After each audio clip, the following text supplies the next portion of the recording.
Bueno, buenos días a todos. Vamos a dar comienzo ao pleno de febreiro do 24. Do 25, exactamente. Do 25, perdón. E empezamos por a aprobación da actas da sesión anterior. Punto primeiro. Alguna intervención con respecto a isto? Un segundo, me esqueci. Se pode menos disculpar a Miguel que tuvo un problema persoal e non pode asistir hoxe á sesión. Non hai problema. Desculpa.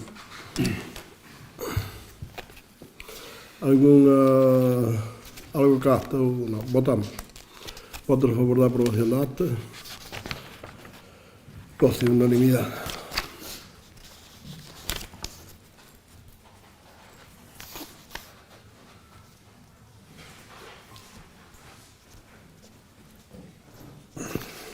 Segundo punto. Moción do BNG relativa á devolución da tasa de 100 euros indebidamente cobrada e derogación das ordenanzas nas que se basa. Non sei se o portavoz quer defender esta moción. Por suposto, se me dixe. Sí, evidentemente. Ben, é a segunda vez que o BNG trae esta moción, dado que xa trouxemos algo similar, distinta, pero, bueno, coa mesma natureza, no ano 2022, cando precisamente o Concello empezou a mandar cartas deste tipo, cuestión que se repetiu de novo o ano pasado e que volve a repetirse este ano. Son unhas cartas que nós consideramos que se envían de xeito indiscriminado, e non digo indiscriminado porque se lle manda unhas persoas e a outras non, senón porque se lle manda ás parroquias de forma, sin un criterio coñecido e, por tanto, de forma indiscriminada. Hai 2 anos, creo recordar, que empezaron pola zona de Gaioso, logo foi sacar arriba a Espai, Candai, etc. O ano pasado tocoulle a Cela e alrededores, este ano deben andar por Robra, por esa zona dese lado, non? O cal non ten moito sentido que unha actuación que, según nesas cartas figura, ocorreu no ano 2022, se estean, dosificando, por así decir, ou por algún tipo de interés mandado en unhas parroquias nun ano e outras parroquias noutro distinto. Nesas cartas infórmase á veciñanza que foi constatado pola Xunta unha situación irregular de distintas parcelas, irregular no sentido de que son parcelas que se atopan en núcleos rurais e ou ben non están convenientemente limpas ou ben teñen especies arbóreas que non permite as leis forestais da Xunta que as haxa. Hai que deixar claro que nesas cartas, nesa comunicación da Xunta, en ningún momento se impón ningunha sanción. Simplemente informa da situación irregular desas parcelas e tamén se informa que no caso de que non se restableza a legalidade, por así decirlo, das parcelas, entón sí, que nese caso sí pudera haberse acción. Os 100 euros que se cobran, en ningún momento os cobra a Xunta e nin dice que haxa que cobralos. Cobras o Concello de forma discrecional e porque decide cobralo.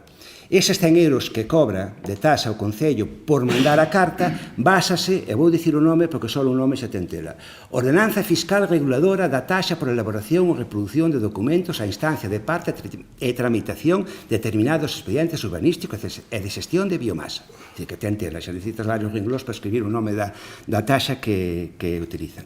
Taxa que, por certo, é do ano 2013 e ten graves deficiencias. Empezar por algo que eu non entendo como pode pasar nunha administración pública, cantidad de faltas de ortografía, que xa é algo que cheguía o lela, incluso cos medios que hai hoxe, que siga habendo escritos do Concello con falta de ortografía non se poden entender, ou, bueno, neste caso do ano 2013, que é exactamente igual.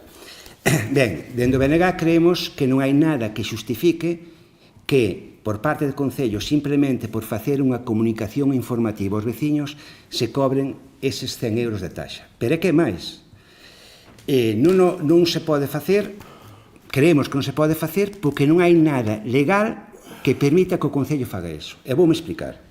Primeiro, está mandando, neste momento, no ano 2025, unha carta comunicando de algo que pasou no ano 2022. Cousa que, home, non sei, habría que miralo, pero que pode ser que esta seña estuvera prescrito. Pero que, ademais, en moitos casos, como é así, a situación xa está corrixida, en moitísimos casos. Con toda a seguridade, non? En moitos deles, a xente que chegou a carta, o primeiro que fixo, dixe, vos ten razón, tal. A parte deso, se a propia justificación de facer eso é porque pode ser un peligro de incendio, non sei en que a cabeza colle, mandar a información de que hai unha finca que pode ocasionar peligro de incendio e mandalo 3 anos despois. Non ten sentido ningún máis alá de ser un instrumento de recaudación de cartos para o Concello. Non ten outro sentido facer eso 3 anos despois. Pero é que máis, a ordenanza na que se basa en ningún momento se podría utilizar para cobrar eses 100 euros. E tamén me explico. A propia ordenanza di que, además, di literalmente o artigo 2, constitúe a base imponible da taxa o custe estimado da actividade solicitada. Para o Concello, ese custe é nulo ou mínimo, porque, contrariamente ao que se dixo, en ningún momento se fixo unha comprobación ou constatación de que esas fincas estaban en mal estado. En ningún momento, senón non se explica que esteña chegando a xente, cartas a xente que nese momento as fincas xa estaban limpas ou xa estaban cos pinos cortados, etc. etc. É que ninguén, absolutamente ninguén en todo o Concello vira xamais a unha persoa, a un funcionario ou funcionaria do Concello comprobando que esas fincas realmente estaban nun estado que necesitaban unha actuación para adecualas ao que marca a lei. En ningún momento. Co cal non se justifica que cobre 100 euros a centos de persoas por un traballo que é realmente mínimo e que o Concello fai habitualmente por moitas cousas que mandarlle cartas á xente. Non ten sentido. Non ten sentido. En ningún caso. Co cal non se podían cobrar estes 100 euros baseándose nesa tasa. Pero hai máis. Ninguén solicitou que lle mandaran esa información. E a propia tasa dice que, no seu artigo 3, que serán suxeitos pasivos da tasa en concepto de contribuintes quen solicite a actividade de elaboración. En ningún momento ningún veciño pediu que se lle informara, co cal non se pode cobrar por algo, por un servicio que non solicitou según que pon a propia tasa. Pero ainda máis, ainda vou máis, noutro artigo especifica o que se pode cobrar por esa tasa. E onde marca o cobro de 100 euros, dío claramente, 100 euros cobrarase por, artigo 5º, elaboración de informes, cédulas, certificados ou de declaracións de naturaleza urbanística, incluso os previstos na legislación de prevención e control integrados da contaminación e declaracións fora da ordenación solicitadas ao amparo da disposición transitoria, terceira, etc. etc. Por esas cousas cobrarán 100 euros. Home, nese listado que acabo de ler eu textual, en ningún sitio está a comunicación de unha posible sanción por parte dunha terceira ou segunda administración. En ningún momento. É dicir, non se encadra en ningún caso. É dicir, por todo o que dixen antes, porque ninguén pediu que se lle mandara, porque os 100 euros non se encadran en ninguna das posibilidades. É porque o traballo non fixo nada que seña acorde co que está cobrando, se podría cobrar ese tipo de esa tasa. E ainda hai outra cousa. O señor alcalde gustalle moito, cada vez que intervén, así sobre o 50-60% do tempo, pásase falando de outras administracións e outros concellos. Vale, isto non pasou só en Outeiro. Pasou en outros concellos tamén. Acaba de pasar, por exemplo, no Concello de Barreiros, onde, vamos, goberna neste momento o BNG. Vale, pasou exactamente o mismo, a Consellería comunicou que había parcelas de moitos propietarios que non cumplían a legislación e automáticamente o Concello informou que a súa obrigación, aparte é unha cuestión de seguridade por temas de incendios, etc., inmediatamente, non esperou 3 anos, nin 2 anos, nin 1 ano, inmediatamente informou aos veciños de que había unha situación que había que corrixir. Punto. E en ningún momento se iso ocurriu, ni se pasou pola cabeza, que é alucinante, cobrarlles 100 euros por esa comunicación. É que ten terito o asunto, non? Bueno, pois debido a todo o que dixen anteriormente, dende o BNG pedimos, primeiro, que se paralice o ese cobro, porque non ten sentido, non se pode cobrar, calquera que o reclame vai no ganar, se non é no sitio de noutro, outra cosa que coste máis a reclamación, por iso non se fai a reclamación que a propia tasa, que se proceda á devolución do que se leva cobrado, porque é completamente injusto que o Concello cobre por eso, se quere cobrar impostos que os cobre, que os suba, que os aprobe e os cobre, pero non pode cobrar pola porta de atrás este tipo de cantidades para cubrir a bancarrota económica na que ten o Concello. E por último, que se derroguen as normas ou as taxas ou as ordenanzas que se usan para facer este tipo de actuación, desde o noso punto de vista, completamente irregular.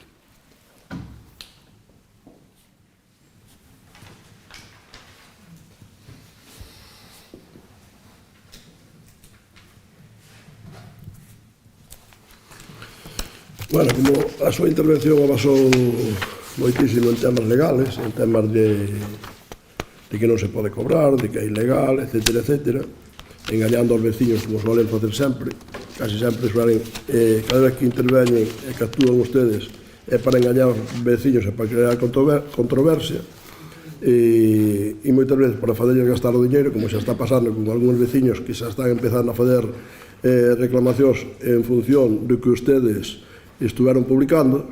Eu quero que a nosa secretaria, a asesora jurídica deste Concello, pois lle pedín un informe xurídico e quero que non o lea para que todo o mundo, incluso ustedes,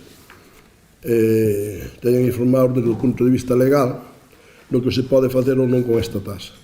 Entón, por favor, se a señora secretaria nos pode ler ese informe xurídico, pois a ver se de unha vez por todas os que estamos aquí, polo menos desde o punto de vista legal, sabemos plantear as cousas con seriedade e sin levarlles aos veciños errores que despois os poden meter en problemas jurídicos e de gastos.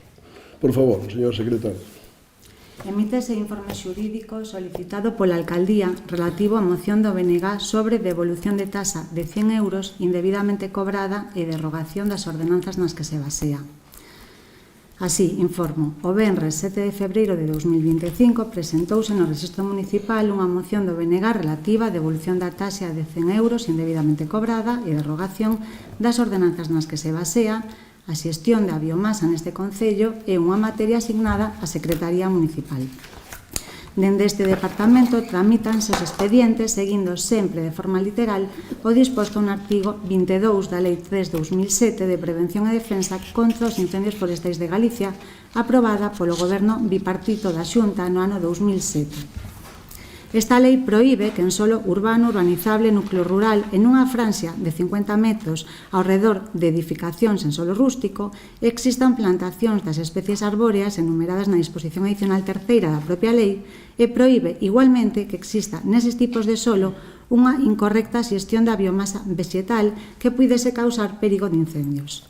Certamente é imprescindible adoptar todas as medidas necesarias por unha administración para evitar os incendios, aínda que neste Concello de Outeiro de Rei son numerosísimas as denuncias presentadas por falta de diligencia dos propietarios das parcelas.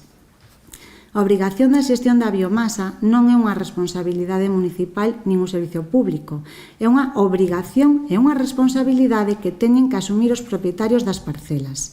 Agora ben, cando os propietarios non cumpren coas súas obrigas e existe perigo de incendio, os afectados por estes incumprimentos acoden ao Concello para poñer as pertinentes denuncias e que o Concello abra o correspondente expediente e leve a cabo a comunicación do artigo 22 da Lei 3/2007 que di: no suposto de incumprimento da obrigación establecida no número anterior, a Administración Pública competente de oficio ou a solicitude de persoa interesada poderá enviar á persoa responsable unha comunicación na que se lle lembrará a súa obrigación legal de xestión da biomasa vegetal e retirada de especies arbóreas prohibidas e concederáselle para facelo un prazo máximo de 15 días naturais ou de 3 meses no caso das faixas laterais das vías de comunicación contado dende a recepción da comunicación. Esta comunicación incluirá advertencia de que en caso de persistencia no incumprimento transcorrido este prazo poderánse impoñer multas coercitivas reiteradas cada 3 meses cunha cuantía de 900 euros por hectárea de superficie de parcela non xestionada ou a parte proporcional se a área fose inferior, mentras persista o incumprimento, ou ben proceder a execución subsidiaria a través da realización pola Administración das actuacións materiais necesarias con repercusión dos custos da xestión da biomasa, no seu caso, comiso das especies arbóreas prohibidas retiradas pola Administración nas condicións establecidas neste precepto. En todo caso, a cuantía mínima a impoñer por multa coercitiva serán 100 euros, con independencia das hectáreas que integren a superficie da parcela non xestionada. A tal fin, na comunicación indicada informarase de que a falta de cumprimento das obrigas indicadas é constitutiva de infracción administrativa. polo que dará lugar ao comezo do procedimento sancionador que corresponda, no que poderán adoptarse medidas de carácter provisional consistentes en traballos preventivos de xestión da biomasa e retirada de especies arbóreas co obxecto de evitar os incendios forestais e comiso das indicadas especies. A persoa responsable que reciba a comunicación e apercibimiento terá a obrigación de poñer en coñecemento do órgano requirente o inicio e realización dos traballos de xestión. En ausencia da indicada comunicación, a Administración poderá considerar os traballos como non realizados mentres non conste proba en contrario. Así pois, co inicio do expediente de xestión da biomasa, acompáñase a obrigación de pagar unha tasa de 100 euros por parte do propietario denunciado que actúa de forma neglixente, incumprindo as súas obrigas e causando un risco de incendios. E isto é así porque existe unha ordenanza fiscal que así o regula. É unha tasa pola tramitación dun expediente, do mesmo xeito que existen múltiples tasas en todas as administracións por elaborar expedientes ou expedir documentos, como por exemplo a da renovación do pasaporte.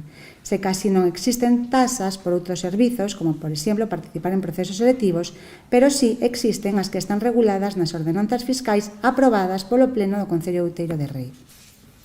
Ao carecer esta administración de inspectores forestais, actuase sempre por denuncia interposta, ben por particulares que adoitan ser lindeiros ou por denuncias dos axentes forestais da Xunta de Galicia e Medio Rural. A comunicación de curta non é un expediente sancionador. Por ese motivo é absolutamente indiferente que a denuncia se efectuase nunha data ou outra. A realidade é que tan alto é o volumen de denuncias e supón unha carga de traballo tan amplia que se tivo que crear unha praza a maiores de auxiliar administrativo para poder axudar con estes expedientes e tentar poñelos ao día. En todo caso, son prácticamente inexistentes os expedientes sancionadores abertos, pois as persoas que reciben a comunicación adoitan ser responsables e cortar, e de habelos, antes de iniciar o sancionador, sí se comprobaría a situación da parcela por unha segunda vez. Cando as denuncias proceden dos axentes inspectores da Xunta de Galicia e tramítanse todos os expedientes e os propietarios reciben as súas cartas, se se trata dun erro na denuncia, no momento en que o propietario en cuestión pon esa información en poder desta administración, inmediatamente arquívase o expediente. Non hai un só vecino que recibise a comunicación e comunicase ao Concello que se trata dun erro por terse a limpa a parcela ou ser a súa plantación legal e se lle cobrase a tasa. Sempre se arquiva sen cobranza de tasa. En relación á cobranza da tasa, non acerta esta Secretaría a entender por que se considera o cobro desta tasa ilegal ou irregular, nin por que se citan na moción artigos da Ordenanza Fiscal número 6, reguladora da tasa por elaboración ou reproducción de documentos en instancia de parte e tramitación de determinados expedientes urbanísticos de xestión da biomasa. En ningún caso trátase desa ordenanza fiscal. Aí non se regula esta tasa. A tasa de 100 euros está regulada na Ordenanza Fiscal 19, Ordenanza Fiscal reguladora da tasa por realización de actuacións de xestión da biomasa, cuxo efeito imponible é a tramitación de expedientes de xestión da biomasa e na cuota tributaria pon expresamente: tramitación de expedientes de xestión da biomasa, 100 euros. A base imponible da tasa, segundo a di Ordenanza Fiscal, é o custe estimado da actividade realizada, integrado polos gastos derivados de intervención do persoal e do material. Debe terse en conta que son centos e centos de denuncias presentadas ata o punto de ser necesario crear un posto de traballo para auxiliar nestas tarifas, co custe económico que supón para esta administración o ter que crear outro posto de traballo. Asumir a xestión destes expedientes conleva un enorme gasto para un concello de calquera categoría e máis dun pequeno. Debería ser a Xunta de Galiza quen asumise esa competencia, pero na lei aprobada no ano 2007 encomendoulla aos concellos, a pesar de carecer estes de medios. Respecto da legalidade da ordenanza, informo. A Ordenanza Fiscal número 19 foi aprobada inicialmente en sesión plenaria de 29 de outubro de 2020 e por unanimidade. En concreto, estando presentes e votando a favor dela o señor alcalde e os seguintes concelleiros e concelleiras: Antonio López Pérez, Jesús Fernández García, Luís Varela Pérez, Pilar Méndez Lombao, María José Martínez Vigo, Tania Díaz Seijas, Xosé Ferreiro Fernández, Xavier Molinos Campos e María del Carmen Acacio López. Posteriormente foi aprobada co mesmo texto de forma definitiva na sesión plenaria de 25 de febreiro de 2021, outra vez por unanimidade. Foi publicada no BOP de Lugo de 8 de marzo de 2021. Non cabe dúbida xurídica algunha da legalidade da ordenanza fiscal. non sei se a portavoz Soe quere decir algo con respecto a este tema. Ahora, aparte de que conoce a moción e conoce o informe xurídico, pois ten o mellor máis... Supónse que o que se cobrou desde o Concello, supónse que, como acaba de ler a secretaria, que se basea nunhas ordenanzas que se aprobaron aquí en pleno. Claro, pode haber algún erro, pode haber algún problema con algún veciño ou veciña, pero se supón que ese veciño ou veciña pode reclamar e pode actuar según a lei, según a norma. Entón, eu en principio non quero dicir nada máis. Vale, moitas gracias. Bueno, pois agora con respecto ao BNG, pois xa o dixen antes, a actuación de sempre, de enredar, de complicar a vida aos ciudadanos e de mentir.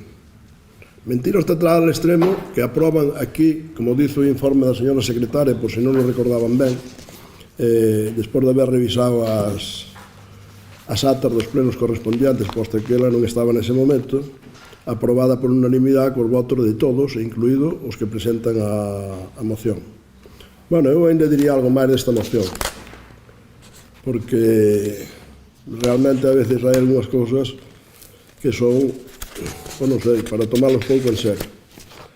Bueno, non teño aquí, eu precisamente, debo ter unha copia onde non está a folla. Sí, que teño aquí. Resulta que temos unha moción, isto é unha anécdota, pero tamén é importante. É importante para ver con que rigurosidade traballan os responsables do BNG. E dice, cando acaba o texto da moción, dice: asinado Xosé Ferreiro Fernández, asinado Elvira Lombao Vila e asinado Rita Castedo Meilán. Eu non sabía que Rita Castedo Meilán seguía sendo concelleiro deste concello, e que tamén presentaba as mocións. Realmente non o sabía. Me parece pois unha forma de traballar con irresponsabilidade, como fan sempre, simplemente con ánimo de buscar algún problema onde non o hai, con ánimo de targiversar as cousas, con ánimo de mentir, e con ánimo incluso de a ver se alteramos os ánimos cos veciños. Xa o fixaron antes, xa o fixaron cando se tramitaron moitas outras denuncias, como ben dicía ahora o responsable do BNG, e volven a facer ahora. Pero volven a facer mentindo, targiversando, contando absolutamente todo tipo de mentiras e chegando a decir que é ilegal unha tasa que aprobaron eles mesmos. E que hai que ter valor, é cara política para decir eso. Aproban unha tasa e dicen que é ilegal. Hai que ter moito valor. Pero bueno, eu, por moito que se equivocan os do BNG, por moito que un día digan unha cousa e outro día digan outra, a responsabilidade deste Concello temos nós. E evidentemente, nosotros somos os que decidimos se se fan unhas cousas ou se fan outras. Entonces, realmente nosotros estamos de acordo co tema da xestión da biomasa, aunque tamén foi aprobada esta lei que lle transmitiu esas obligacións que agora dicen que non deberían ter por parte dun goberno bipartito onde estaba o BNG, onde era además responsable. Pero bueno, é verdad que nese momento se poñaron moi nerviosos porque ardeu medio Galicia, que a responsabilidade do conselleiro do BNG, e despois disso aprobaron esta lei e quixeron transmitir, e lle transmitiron a obligación aos concellos para que despois eles gestionaran a biomasa. Entón, nosotros que somos moito máis ágiles incluso co Concello e non quero fazer ninguna mención ao Concello de Barreiros, pero fixo usted, co Concello de Barreiros, pois non é nada máis salir esa lei, collemos e mandamos a todas as parroquias, absolutamente a todas, sin excepción, un plano grande da súa parroquia, con todas as afectacións de todas as súas parcelas, onde se ve o número de polígono na parcela de cada un, para que cada ciudadano desa parroquia soupera se a súa finca estaba nunha zona afectada ou non estaba nunha zona afectada. E todos os primeiros que avisamos de todo Galicia somos nós, pero que depois eso volvemos a reiterar dali a 2 ou 3 anos máis. Eso todas as parroquias desde ese momento teñen ese plano na súa... Pero que ademais eso está colgado na página web. Pero que ademais, calquera veciño que veña aquí a preguntar ten esa información. Pero nosotros fomos os primeiros que avisamos aos veciños. E despois de todo eso, que nosotros podíamos haber ido do oficio facendo un control, pero aí xa tendríamos que ter un equipo de inspección importante para fazer o control de todas as parcelas que poden estar en mal estado, pois a partir de aí, despois de dar esa información, a reiterarla dali a 2 anos máis, porque esta lei, dixemos que era do 2007, me parece, non? Entón, do 2007 xa choveu, e E nosotros debemos ser polo 2010 ou 2009, non sei exactamente, ou 2008, cando mandamos esa comunicación. Despois volvemos a reiterar outra vez, por si acaso.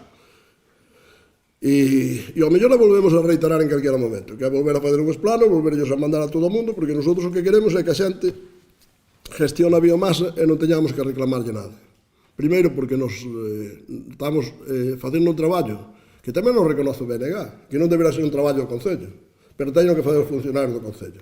Pero temos que facelo, porque eu aí sí que estou de acordo. Hai que proteger as viviendas e hai que proteger certas zonas dos incendios. E sabemos o que pasa cos incendios.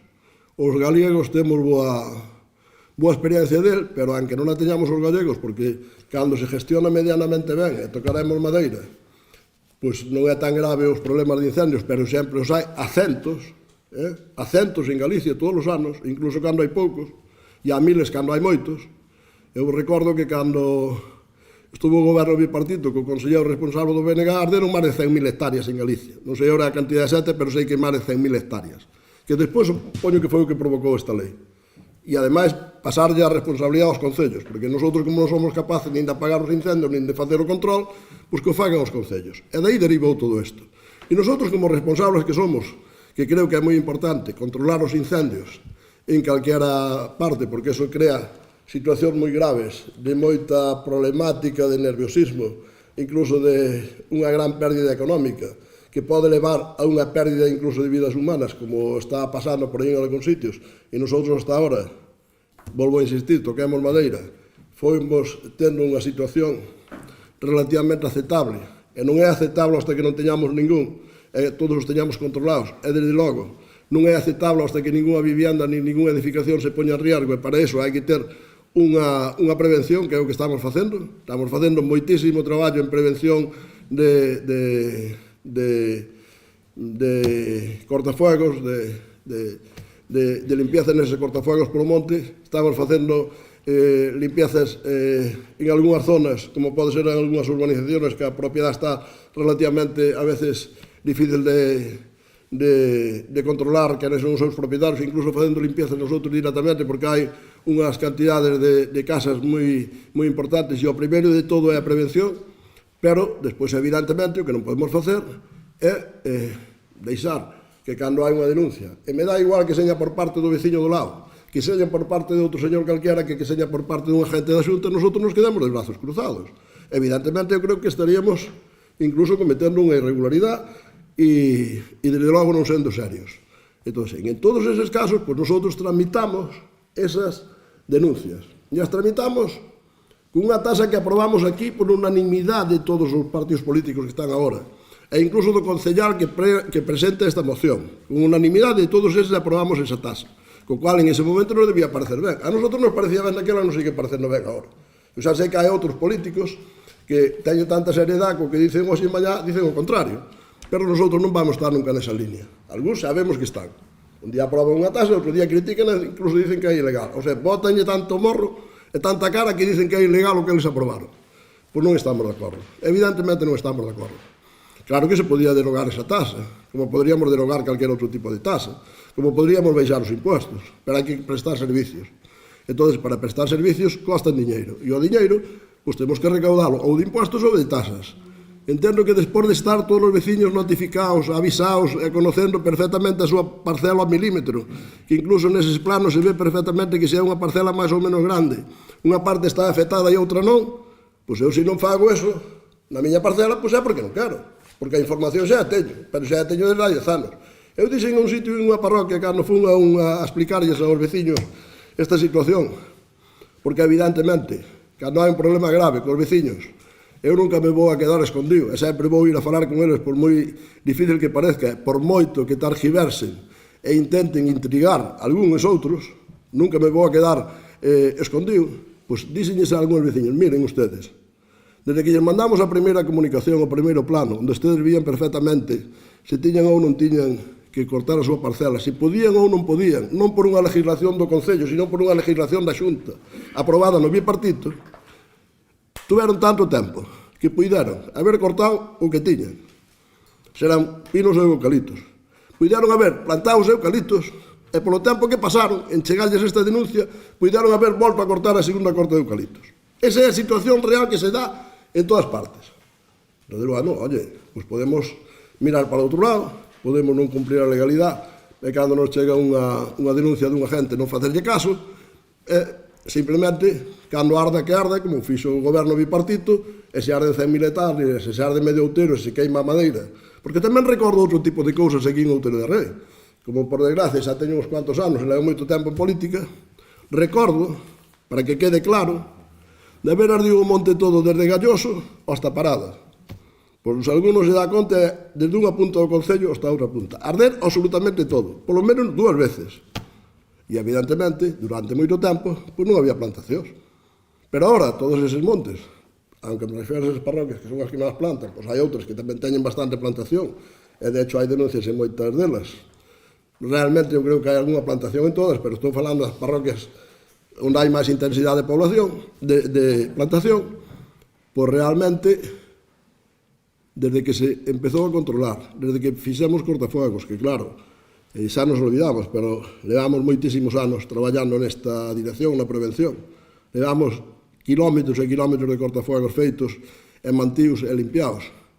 Pois evidentemente, ahora se nos damos unha volta polos montes do Concello, principalmente esas parroquias porque son moi de plantación, e polas outras que non son tanto, pero tamén hai algunha que ten bastante plantación, pois realmente están cheas de plantación, ou de eucaliptos, ou de pinos, ou de outro tipo de árboles. E iso o que está producindo é a economía, que é o que algúns buscamos. Eu xa sei que hai outros que buscan pobreza, e que intentan que cada vez que se quere crear riqueza, paralizala, de todo tipo, desde a plantación de madeira hasta a posta en marcha de industrias, para que señamos pobres. Eu xa sei que esa é a ideología comunista de toda a vida, non a vamos a cambiar, e non nos vai a sorprender nada. Todos pobres e pouco preparados para que esteñan todos dependientes da administración. Pois non, algúns enfrentamos eso decididamente e democráticamente, e nunca o vamos a permitir, democráticamente nunca o vamos a permitir. Entón, nesa línea non estamos. Nesa línea non estamos. Despois de haberlles explicado todo o tema jurídico que lles explicou a señora secretaria, eu non estou explicando desde o punto de vista político, porque sí é verdad que nós podríamos derogar a tasa, claro que podríamos, xa de outros impuestos, pois traemos aquí a tasa, que é legal e que está aprobada por unanimidade, e podríamos derogar, sino o voto do BNG, evidentemente, porque a responsabilidade a nosotros nos la deu os de Outeiro, os do PP, para que gobernemos. Entón non a aprobamos porque ustedes o dixeran e porque ustedes votaran a favor. Aprovámola porque considerábamos que debíamos aprobarla. E debemos mantela. E despois, cando vamos un pouco máis adiante, e siguen mentindo, e minten descaradamente, e dicen que a xente lle cobramos os 100 euros aunque teña limpio, pois non é verdade. Sencillamente, mentira. E eu vou ler uns cuantos casos, que evidentemente non lle vou dar os datos, porque os datos son confidenciales, pero vou ler con nombres e apellidos que teño aquí. Eu só lle vou dicir María, compreendo o anterior a requerimento e presencia de algún pino, pero illado, a parcela xestionada. Aporta fotos e queda arquivado.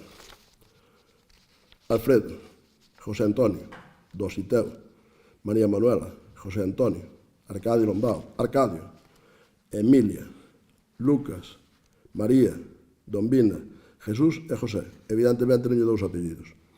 Todos estes son casos que pedín que nos pasaran dos últimos tempos para ter algo realmente fehaciante e que evidentemente non lles vou a pasar a ustedes porque non podemos nin debemos dar os datos das personas. Pero estes son todos casos que se archivaron. E que se archivaron simplemente por algo moi sencillo, porque chega aquí o propietario e dice, no, mire, eu a miña parcela está perfectamente limpia. E dice, pois aporto unha foto. Aporto unha foto, e se hai algunha controversia, vai o vigilante a velo e comprobo. E se non, o archivamos. E cando archivamos un caso, se é por ese motivo, tamén o archivamos cando nos dice que cortou despois. Pero aí ten que pagar a tasa. Pero se archivamos por ese motivo de que tiña a finca perfectamente limpia e gestionada, ou non tiña pinos ou eucaliptos, ou tiña carballos, ou tiña castaños, ou tiña outra cousa, pois evidentemente se sí me dar 100 euros. Absolutamente a todos en distinción desde o primeiro día. E así se fixo sempre. Entonces, realmente, ahora vou a reler o que me dixo, porque para... Cando o Concello nas cartas nos impón ninguna sanción, evidentemente, se cobra unha tasa, A sanción pode vir despois se alguén non actúa, que generalmente creo que non hai, non sei se hai alguna, pero non hai casi ninguna, porque a xente é responsable e actúa, e corta, ou limpia, ou desbroza. E ademais estas cousas son, por desgracia, sostenidas no tempo. Alguén pode cortar ou desbrozar a súa finca, e dentro de un ano, ou como moito dous, ten que volverlo a facer, porque evidentemente, co crecimiento que temos aquí de maleza, ou de... Pois, evidentemente, iso non é unha cuestión xa para toda a vida. Oiga, desbrocei a finca, queda desbrozada para toda a vida? Non, queda desbrozada e para dentro de 2 anos, se non a volveu a desbrozar, volve a ter a mesma problemática.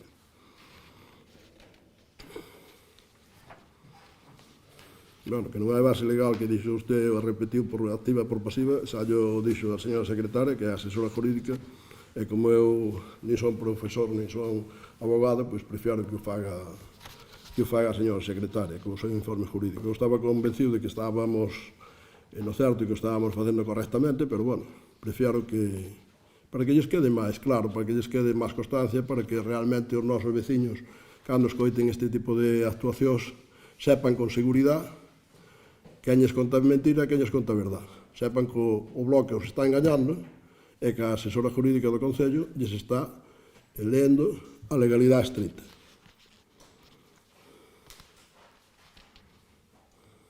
Se lles mandamos unha carta 2 ou 3 anos despois, pois eso, non o fixamos por eso, fixámoslo porque a capacidade do Concello pois ten a que ten. E non tivemos a capacidade de ir máis deprisa.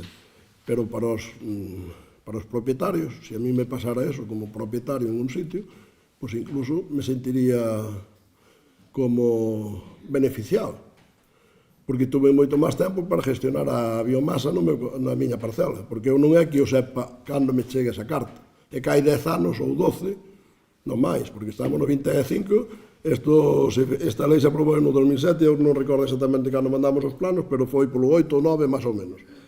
O sea, hai 12, 13, 14 anos que xa sei que teño que cortar e gestionar esa excepto en algún caso moi concreto que podría ser o núcleo de Roura que se modificou, que despois tamén se lle mandou, pero iso é máis reciente, non? Pero todos os demais están desde esas fechas co conocimiento de que as parcelas que teñen que gestionar e onde as teñen que gestionar. Conóceno desde ese momento, moito antes co Concello de Barreiros, que o fixo desde que lle mandou a Xunta. E os outros fixémolo desde que o aprobou a Xunta bipartita, non desde que lle mandou a comunicación a Xunta, moito antes. Poñámonos moito por diante.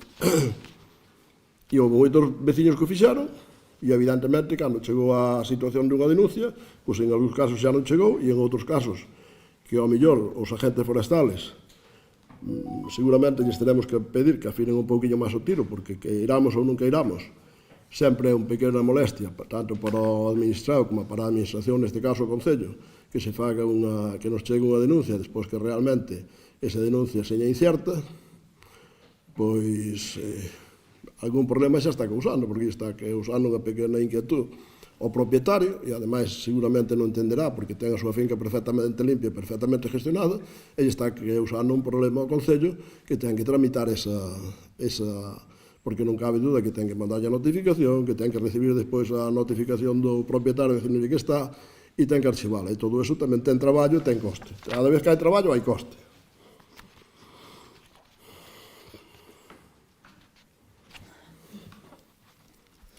Non se fixo comprobación alguna. É que ten gracia. Cando nos chega dun agente forestal, non sei que é o que ten que fazer a comprobación. Claro. É que nos chega dunha autoridade. Como se ahora nos chega unha denuncia da Guardia Civil dicindo que non sei que. Pois imagínese usted que a su delegado do goberno, que é aquí pon as sancións, diga, no, pois a min ponme aquí unha denuncia ao agente de tráfico, pero que vai ali alguén da súa delegación para ver se fixo ou non fixo eso. Oiga, cando un agente da autoridade pon unha denuncia, poña ben ou poña mal, a administración debe, en principio, creerlo. E cando despois lle damos o período de alegacións e ven o propietario e nos dice que non está ben esa denuncia, pois, se xa non lo demostra, xa nos fiamos e xa lle archivamos. Se entráramos en controversia, como pasa algunha vez, casi nunca, pero algunhas veces, pois mandamos ali ao noso personal e comproba quen é o que ten a razón. E en base a eso, actuamos e lle mantemos os 100 euros de tasa ou non os mantemos. E se despois cumple ou non cumple, pois iniciamos un procedimento sancionador ou non iniciamos, que prácticamente E eu eso yo agradezco moitísimo aos veciños do Outeiro, que non sei se é no 100%, pero se non é no 100%, é casi no 100%, pois cando se lles fai a comunicación e se comproba que eso está correctamente dentro das áreas de afección, pois a verdade é que eu creo que, a min casi diría, non o sei con seguridade, non o podo garantizar, pero se non é no 100% é un porcentaje altísimo, altísimo, de que cumplen e de que non necesitamos iniciar ningún expediente sancionador. Porque ao final, unha boa parte deses veciños que están incumplindo, ao mellor tamén teñen unha vivienda un pouco máis alá ou no outro lado, e tamén eles se dan conta, e é o que eu intento de explicarlles cada vez que teño que falar con algún grupo de veciños deste tema, explicarlles, oiga, usted ao mellor ten unha parcela cerca na casa de outro veciño, pois ao mellor que outro veciño tuvera unha parcela plantada a pinos e eucaliptos con moito riesgo de incendio, non lle gustaría que estuvera cerca da súa casa. Prácticamente non me encontrei con naide que diga, pois non, a mí non me importaría. Non, non. E máis, vou contar unha anécdota. Nunha ocasión, unha señora me protesta moito porque está vendo un incendio moi pegado á súa casa, porque hai unha zona de monte que chega ao límite da súa parcela, de pinos e de maleza, que, gracias a Dios, en ese momento xa fai uns anos se controlou, pero é que, cando estou falando con ela, ela se está un pouco alterando, que eu comprendo esa alteración, porque eu se chegara ao lume acerca da miña casa, seguramente tamén estaría alterado. Con razón ou sin razón, pero seguramente estaría. Entón, eu comprendo a alteración desa señora. Pero, eu que me fijo un pouco no entorno, digo, pero e logo estes pinos que hai por este lado, porque por un lado había pinos, por outro lado había pinos, e por outro lado, creo que non había nada. E estes pinos que hai por este lado, que están igual de cerca que ese, serán colome e viña por outro lado, dice, non, eses son meus. E, pero vamos a ver, señora, se eses son seus, usted teña en conta, primeiro, non actuamos neste caso porque naide nos puxo unha denuncia, naide nos puxo unha comunicación. Pero é que usted ten que ser coherente, e que eu doulle toda a razón de que este propietario deste lado que está a 15 metros ou 20 da súa casa non pode ter aí os pinos e a maleza, pero é que usted tampouco os pode ter por outra parte da súa finca, porque entón, senón, a coherencia se cae. Bueno, é simplemente unha anécdota. Nunca se fixo comprobación alguna, mentira, eso é mentira, absolutamente mentira. Fanse cando é necesario. E, bueno, usted, eu creo que tergiversou intencionadamente, porque Dios nos libre como estarán os alumnos, se usted se equivoca nunha ordenanza que aproba usted. E non se está dando conta de que esa ordenanza que aprobou está mencionando outra. Está mencionando unha e estamos actuando con outra diferente que usted aprobou.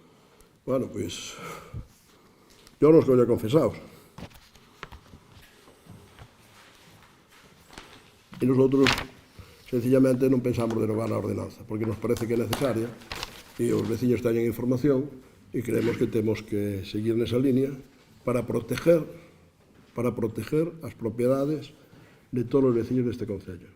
E voulle decir algo máis. Ao mellor lle vale de...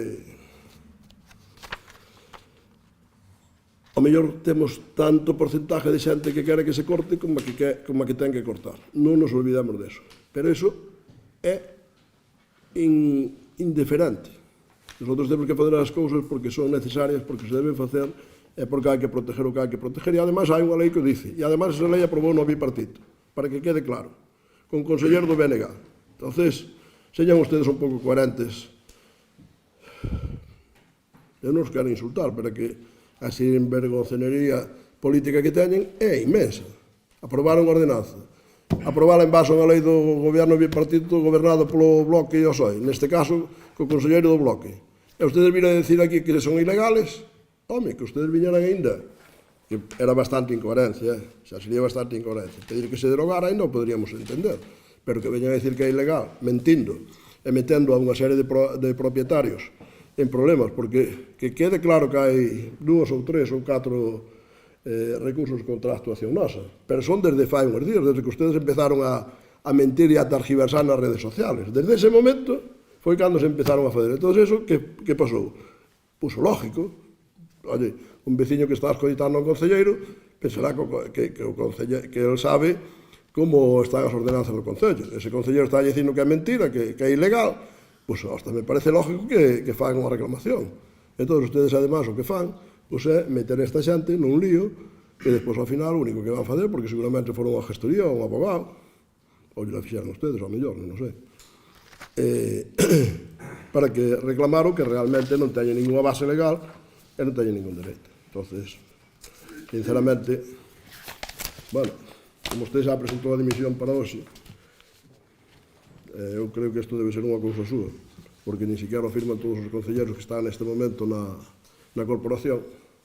Pois, bueno, ao mellor que eu felicitaba outro día pola súa acción, ao final non sei se o poderei facer. Non sei se quere decir algo máis.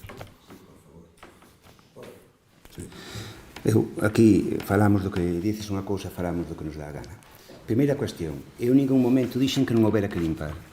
É máis, hai que limpar porque en todo caso sería moi perigoso non facelo. Nunca me metín para nada, nin na lei da Xunta, que é certo que aprobou o bipartito, polo que vexo, a verdad que non me acordaba, pero igual, pero tampouco se cambiou despois nos anos seguintes, co cal non debe ser tan mala. E hai que cumprila. E non pode haber nin especies que son perigosas para os incendios, nin pode haber fincas en limpar cerca das vivendas, nos núcleos urbanos. Eso está claro, non ten ningún tipo de dúbida. É máis, o Concello tiña que informar automáticamente cando a Xunta comunicou a situación irregular. Creo que dixen ao principio e manteño aquí é onde faga falta. Iso que quede lugar, que quede claro, porque non veña aquí dicindo que non estamos en contra de que haxa que limpar ou que haxa que cortar os pinos eucaliptos que hai cerca das casas, que eso é mentira. Non ben demostrado. Non só non estamos en contra, senón que hai que cortalos, porque a seguridade, por favor, déxeme falar. Non é necesario que leve o tono. É necesario cortar porque é un perigo para as persoas e para os bens das persoas. Perdone, é o último pleno que vai estar, non lle vale a pena quedar mal. Bueno, non lle gusta que lle digan as cousas, Vale. Quero dicir as súas tonterías, encima non quero que llas corrixan. Eu digo claramente e que quede constancia en acta. O BNG sempre é partidario de cortar e limpar as fincas que poden supoñer un peligro para os incendios. O único do que trata esta moción é do cobro dos 100 euros por informar a xente de que ten algunha finca que non cumpre a legislación. É do único que estamos a falar. Primeiro punto. Segundo punto. Vou ler o que pon esta carta do 25 de xaneiro, firmada por vostede. Eu non me invento nada. Leo o que pon aquí.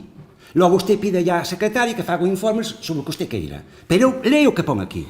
E pon, resolvo. Primeiro punto, outorgar un prazo de 15 días, etc, etc. Nada que obxetar. Segundo punto, advertir que de non levar a cabo esa limpeza, tal cual. Nada que obxetar. Terceiro punto, e leo textualmente o que pon a carta firmada polo señor alcalde.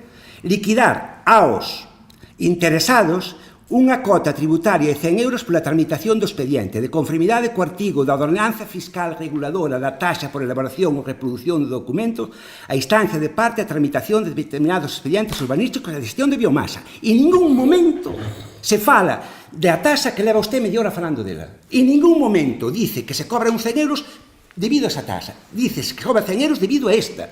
E foi a que nós estudiamos, a que eu leín e a que eu mirei. Se teño que mirar a outra, igual a topo dos tantos artigos polo que considere que non se poden cobrar.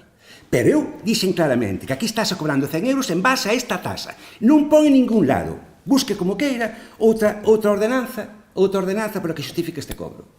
Está falando que liquida en base a esta ordenanza. Vale, eu creo que quedou claro que esa ordenanza non se pode usar. Hai outra? Pois mirarémolo. Que máis? É certo que, non me acordo en que ano foi, debe ser no 18, 19, así, o BNG votou a favor de a ordenanza de xestión de biomasa. Home, é que había 6 meses ou así que presentáramos nós unha proposta para que se fixera unha taxa nesa liña, sobre todo en base a cortar os abusos que estaban a facer as empresas madeireiras cando retiraban madeira, que destrozaban todo e andaban como se fora todo a súa casa. E, pasados 6 meses, daquela non se aprobou, é como pasa normalmente, pasados 6 meses, o Concello trouxe unha taxa moi mellorable, por suposto, moi mellorable, pero cando menos que intentaba controlar un pouquiño o que fan o traballo das empresas madeireiras cando retiren madeira. E o BNG votou a favor. É certo que se pretende usar esa taxa, como eu vexo, que van pretender usala para outras cousas, por habrá que replantearse ese apoio. Pero, en principio, eu sigo dicindo que é necesaria esa ordenanza que regulara o traballo das empresas madeireiras. Pero é que esta carta en ningún momento se basea, por menos hasta o 25 de xaneiro. Solo se fala da ordenanza de tramitación de determinados expedientes urbanísticos, etc. Os artigos que eu lín aquí. Non hai outra, non hai outra. Po cal, por favor, falemos do que haxa que falar, e non se inventen cousas ou argumentacións que non están postas por escrito, porque entonces díganlo, o preparamos. Pero é que non ten sentido, non ten... Bueno, pois dice que hai recursos postos. Non teño ni idea, que non sei como están os recursos, están ben feitos, mal feitos, asegúrolle que non vin absolutamente ningún. Pero cando se resolvan veremos, A ver que xuiz dice que se pode cobrar eso en base a esta tasa que pon aquí neste artigo, este párrafo que acabo de ler.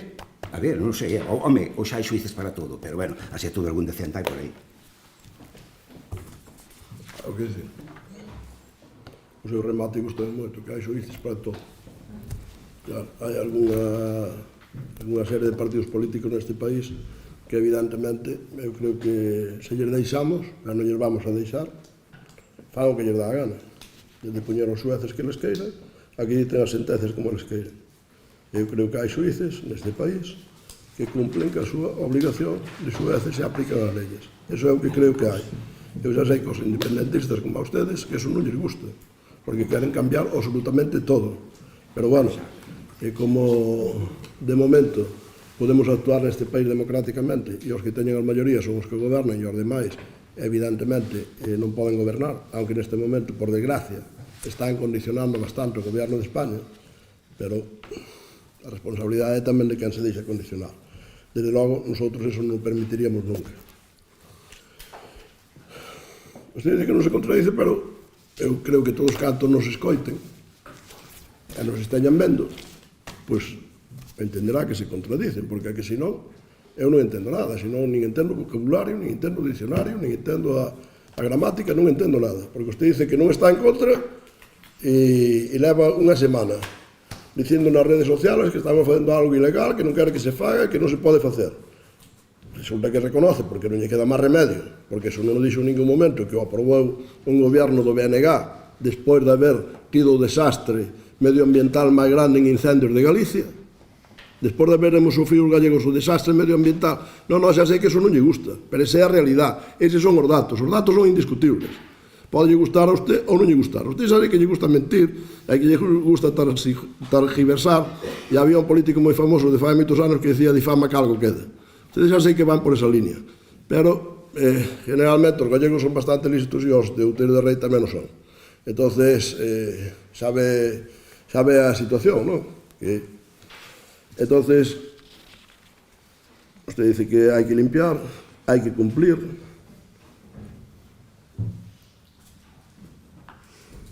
Que a Secretaría fai un informe que eu lle digo, eso é absolutamente mentira. Xa lle digo eu que non lle permito que diga eso. A Secretaría fai un informe que eu lle pido, pero fai con respecto con absoluta cumplimiento da legalidade. Absolutamente.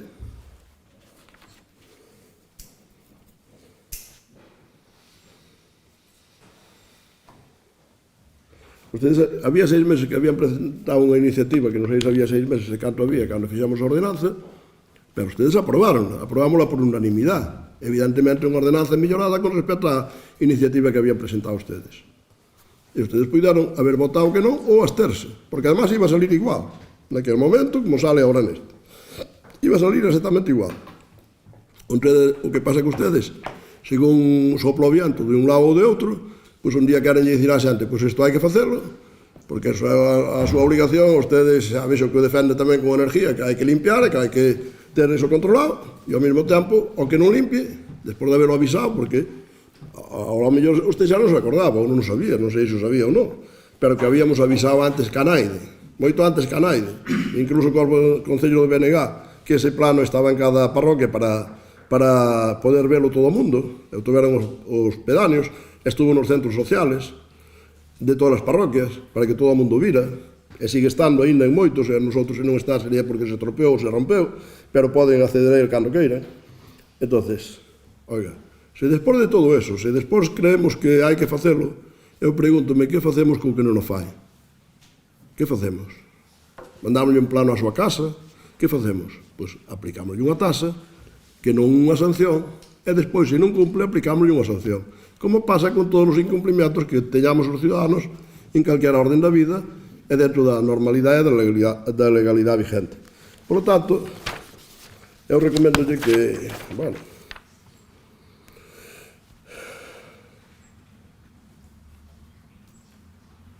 recomendolle que, como xa non vai seguir estando, pois, ao fin e ao cabo, non sei, se os que veñen van ser iguales, pero, polo menos, decirle que, home, aunque un se vai da política, ser un pouco coherente, ser un pouco razonable, e non targiversar as cousas, e non mentir, e non engañar aos veciños, para meterlos en líos, pois me parece que eso, aunque non se esteña en política, se debería de facer tamén. Pero, bueno, alá cada un ca súa iniciativa, alá cada un ca súa forma de ser, alá cada un ca súa vida, que faga o que queira. Nosotros, desde logo, vamos seguir a línea que sempre mantuvemos, de ser coherentes, de decirlle á xente o que pensamos, de manter o que queremos un día que é correcto, e un pouco máis adiante tamén. E non hoxe decir, pois hoxe poñemos unha tasa, mañá sacámola, porque ao mellor o tema político nos vai mellor ou peor. Agora quero alterar aquí, non sei que. Pois non é así. Nosotros somos serios, somos previsibles, o que lles teño dito moitas veces, e por eso os veciños creen en nós. E por eso durante tantos anos, durante máis de 40 anos, o Partido Popular obtuvo maioría absoluta, non só nas eleccións municipales, sino en todas as eleccións nas que nos presentamos. Espero que esa situación se siga mantendo moito tempo, e non porque nosotros señamos máis listos, nin porque señamos abogados, nin profesores, nin nada polo estilo. Simplemente porque somos coherentes, simplemente porque contamos a verdad, simplemente porque somos previsibles e o que decimos un día mantémoslo no futuro. E se non o mantemos, temos que argumentalo moi ben porque non mantelo. Non vamos a decir, no, teñen que limpiar os veciños e ao mesmo tempo sacamos a tasa. Hombre, señamos un pouco serios, Pero, bueno, eu xa sei que a seriedade en algún sitio non se pode buscar porque xa o levamos vendo durante moitos anos. Por lo tanto, nosotros, evidentemente, non vamos a apoiar esta moción, só faltaría, e vamos a pasar a votar. Votos a favor da moción? 2. Votos en contra? 9. Abstencións? 1. Queda rexeitada.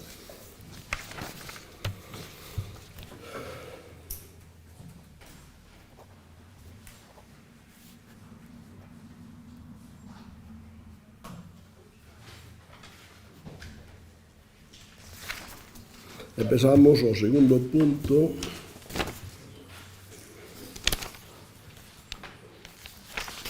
Se non me equivoco, por favor.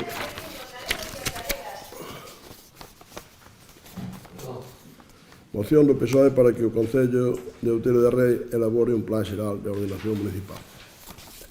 Ten a palabra a portavoz do PSOE.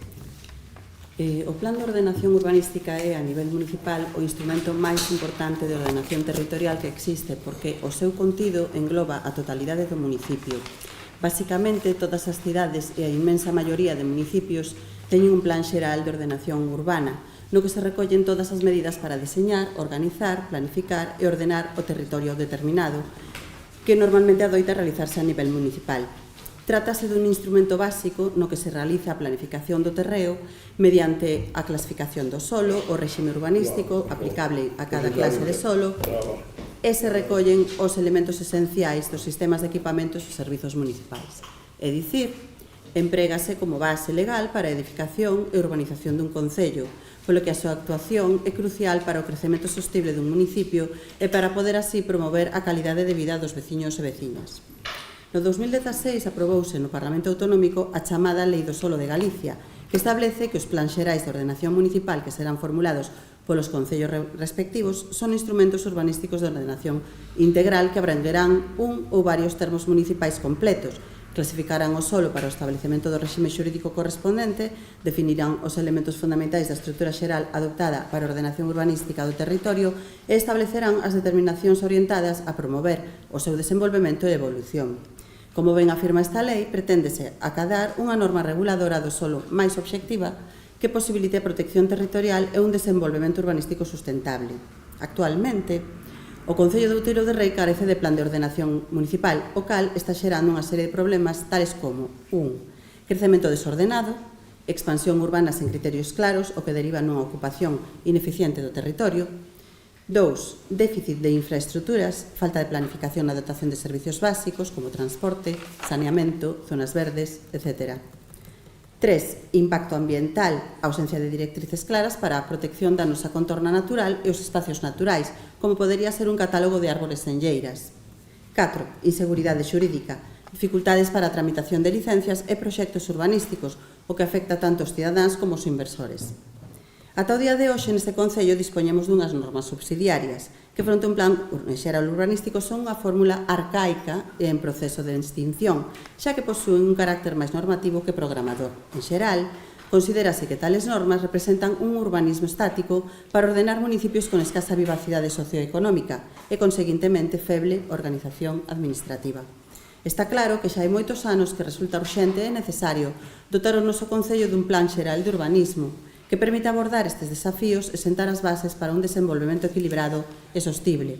E non é esta a primeira vez que a proposta, tal como esta, foi traído a este órgano pola nosa agrupación, por ser unha das nosas grandes preocupacións desde hai moito tempo, como se pode constatar nos nosos programas electorais municipais. A pesar da súa importancia, unha e outra vez tales mocións para a creación dese regulamento tan básico foron rexeitadas, sen unha explicación clara de por que se tomaba esa decisión por parte dos diferentes anteriores gobernos do Partido Popular. Non se entende como unha norma autonómica como é a Lei do Solo de Galicia continúa a ser incumprida por ese goberno municipal, malia coincidir coas opcións políticas e as do goberno autonómico. Concluímos, insistindo, en que a elaboración dun plan xeral de urbanismo é unha ferramenta imprescindible para garantir un desenvolvemento ordenado, sostible e equitativo do noso municipio. A súa aprobación non só permitirá resolver os problemas actuais, senón tamén sentar as bases dun futuro próspero e cohesionado. Demostren que teñen proxectado un plan de desenvolvemento para Outeiro de Rei, que non practican unha política de parches urbanísticos e que aprenderon dos erros do pasado vividos nas diferentes construcións de urbanizacións autorizadas neste Concello e que aínda se están a sufrir, por exemplo, na urbanización da Palloza.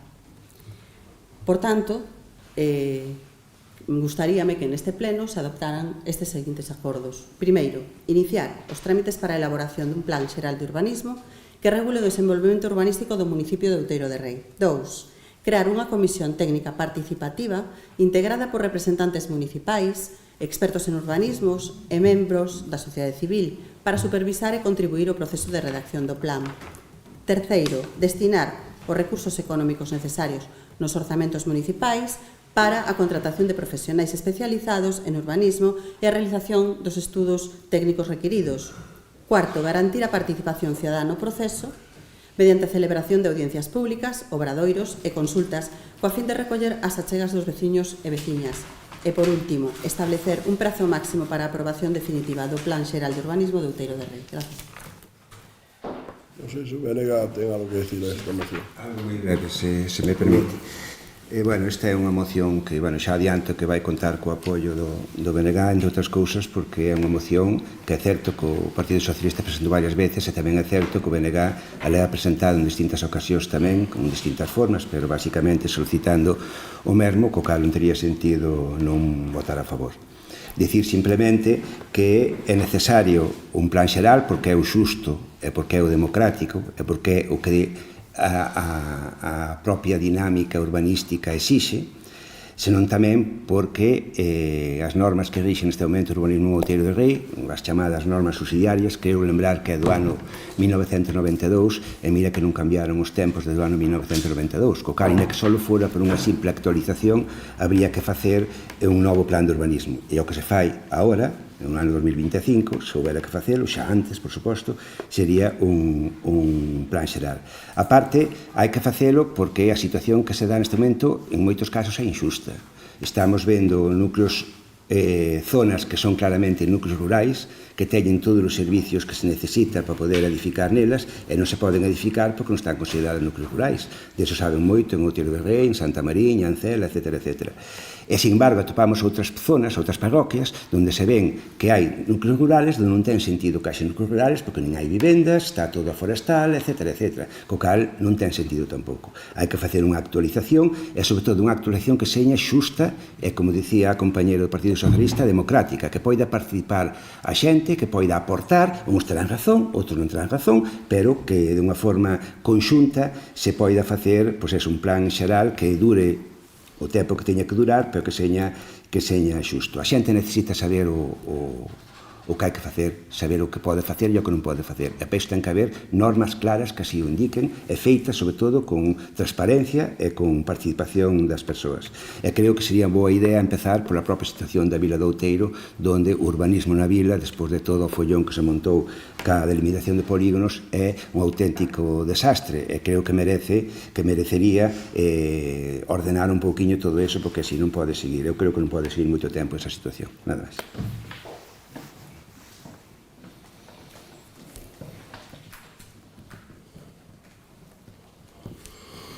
Vale, pois eu creo que desto xa falamos tantas veces que realmente pouco temos que falar, pouco temos que decir.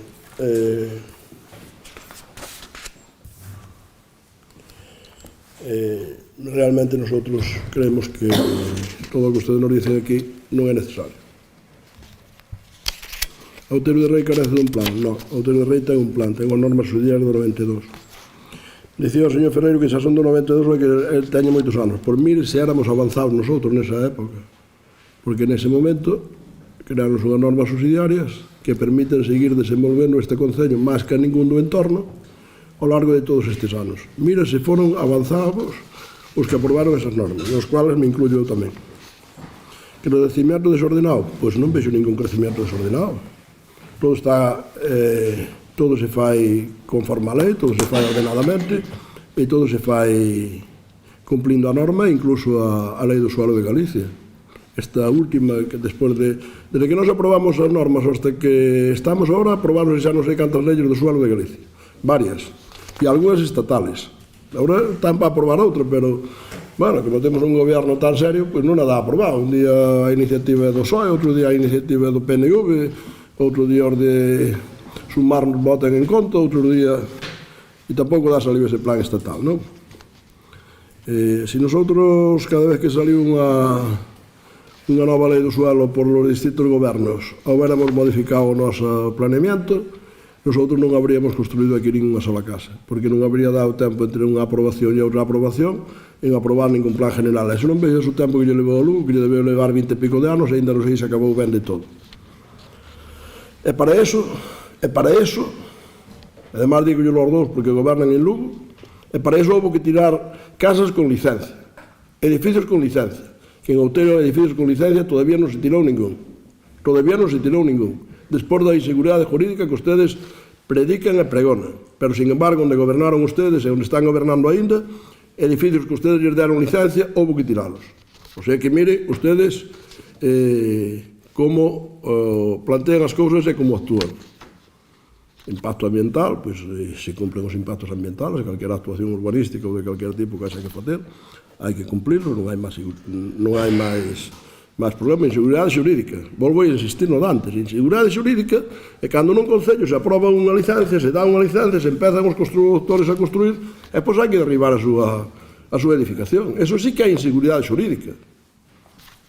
Pero aquí non sucedeu eso nunca.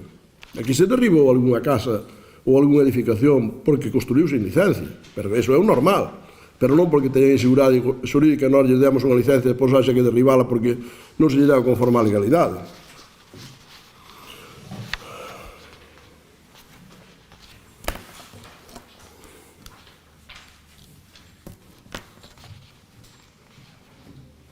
Queren que seja máis normativo, máis programador. Pois mira se somos programadores, que xa desde fai tantos anos se delimitou unha zona industrial enormemente grande, onde temos un dos polígonos máis grandes no entorno, nos concellos pequenos, eu casi diría o máis grande, no entorno de Lugo. A pesar de que nin siquiera invertiuse Astur, que invertiron os propietarios privados, que a colaboración no concello, mire se estamos avanzados, e se situamos correctamente e ben onde había que situar cada cousa, que se desarrollou un polígono el solo, está en constante crecimiento. Ahora mismo me parece que se están construindo 4 ou 5 naves, ahora mismo. E iso que temos un desequilibrio enorme, que, por exemplo, en Lugo, nas Gándaras, un concello que gobernan ustedes e demais, que despois se lles encha a boca de decir que a Xunta é de facer mocións contra a Xunta, pois resulta que crea suelo e depois subvenciona o 50%. Home, así crece calquera polígono, así é ben fácil. O mellor que non somos é moi inteligentes nosotros os do PP facendo eso nun concello do PSOE e máis do Bloque. O mellor non somos moi inteligentes. Claro, pero esa é a realidad. E nosotros, a pesar de todo eso, con un polígono desarrollado polos propietarios, que a colaboración no Concello é dotado de todo tipo de servicios, pois sigue crecendo. É un dos polígonos máis grandes que hai na comarca fora do Concello de Lugo. Entonces, non hai programación. Programación industrial. Programación de desarrollo urbanístico. Porque se desarrollaron máis urbanizacións que a ningún concello do entorno. Programación de construcción de vivienda no rural. Do que tanto se lle enche a boca a moita xente, a ustedes tamén, pero non a facer nada, de asentar población no rural, pois nosotros somos capaces de asentar población no rural. É verdad que é por diversos motivos máis, pero un deles é eso, porque se pode construir, porque ademais ali se levan todo tipo de servicios. Se levan as carreteras, se leva o abastecimiento de auga, se leva a fibra óptica, se leva o alumbrado público, etc, etc. E por eso se asenta a población no rural. O que pasa é que ustedes contradicense todos os días. Un día falan, encheselles a boca e decir que defenden o rural para que se asente a población, e outro día están en contra deles. E queren fazer un plan general a ver se é posible. Xa sei cal é o seu objetivo do plan general de Outeiro, como o de moitos outros sitios. A ver se monta tal conflicto que perdemos as eleccións. Pois cando ustedes cheguen ao goberno, monten un plan general. E depois já verá que lle dicen os veciños. Ustedes que levan presumindo de levar nos seus programas os planes generales, pois hasta agora non tiveron respaldo para facelo. Nosotros que fomos sempre moi claros e dixemos que non íbamos a modificar o plan general, salvo algunhas excepcións de algunhas modificacións que, como é lógico, o urbanismo tamén é dinámico, hai que facelas, pois lógicamente nosotros nos deron o respaldo. Pero non é o respaldo só que nos deron os veciños, que é importantísimo, é o máis importante. É o crecimiento da xente que ve ao Outeiro de Rei. Que eu non sei como... A veces hasta non podo comprender como ven tanta xente para o Outeiro de Rei. Debe ser que estamos facendo mellor todavía do que eu penso, porque ustedes o único que fan é criticar as actuacións do Concello, é poñer todo en tela de xuicio, poñerlas incluso en tela de xuicio desde o punto de vista legal, que hai que ser moi osados para facer eso. Porque ustedes, a mí me parece correcto, é normal que teñamos puntos de vista políticos distintos, pero a mí nunca se me ocurriría decir que é ilegal algo que é legal. Eso nunca se me ocurriría decirlo. Nin que hai unha seguridade xurídica, porque calquera que se lle ocurra construir en Outeiro de Rei e lle damos unha licencia, igual pensa que lle pode pasar como a Cogarañón, que depois hai que tiralo. Pero non houve que tirar ninguna. E levamos moitos anos dando licencias. Pero en Lugo sí que houve que tirar, a máis tiñan plan general, a máis fixeron un plan general, etc, etc. Entonces, vamos a ver, señamos serios. Temos un núcleo urbano enormemente grande, onde se pode crecer, todavía ten posibilidades de moito crecimiento.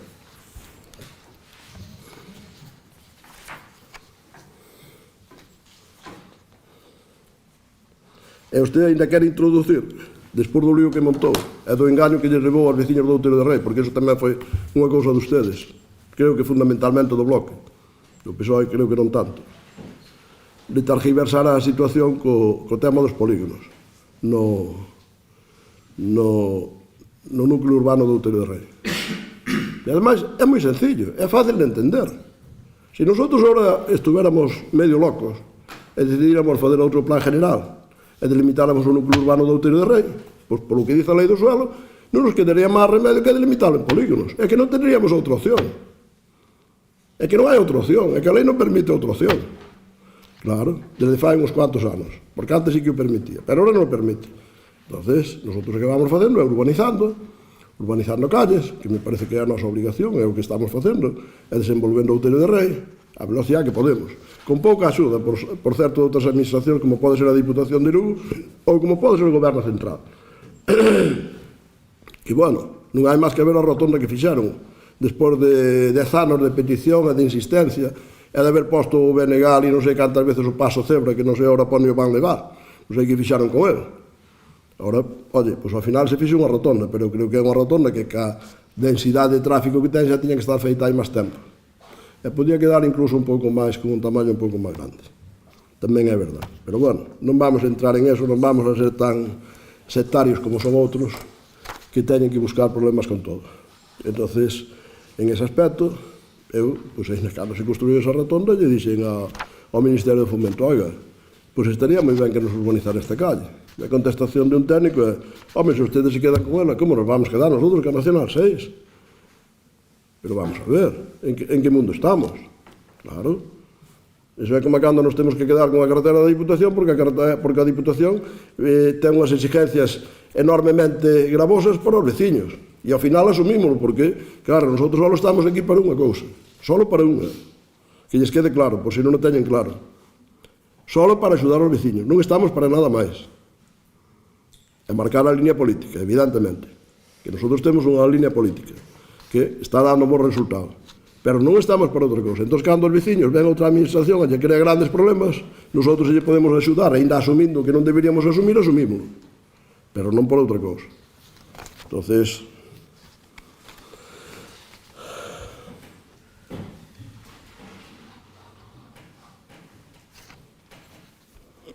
eu creo que non me queda nada por contestar.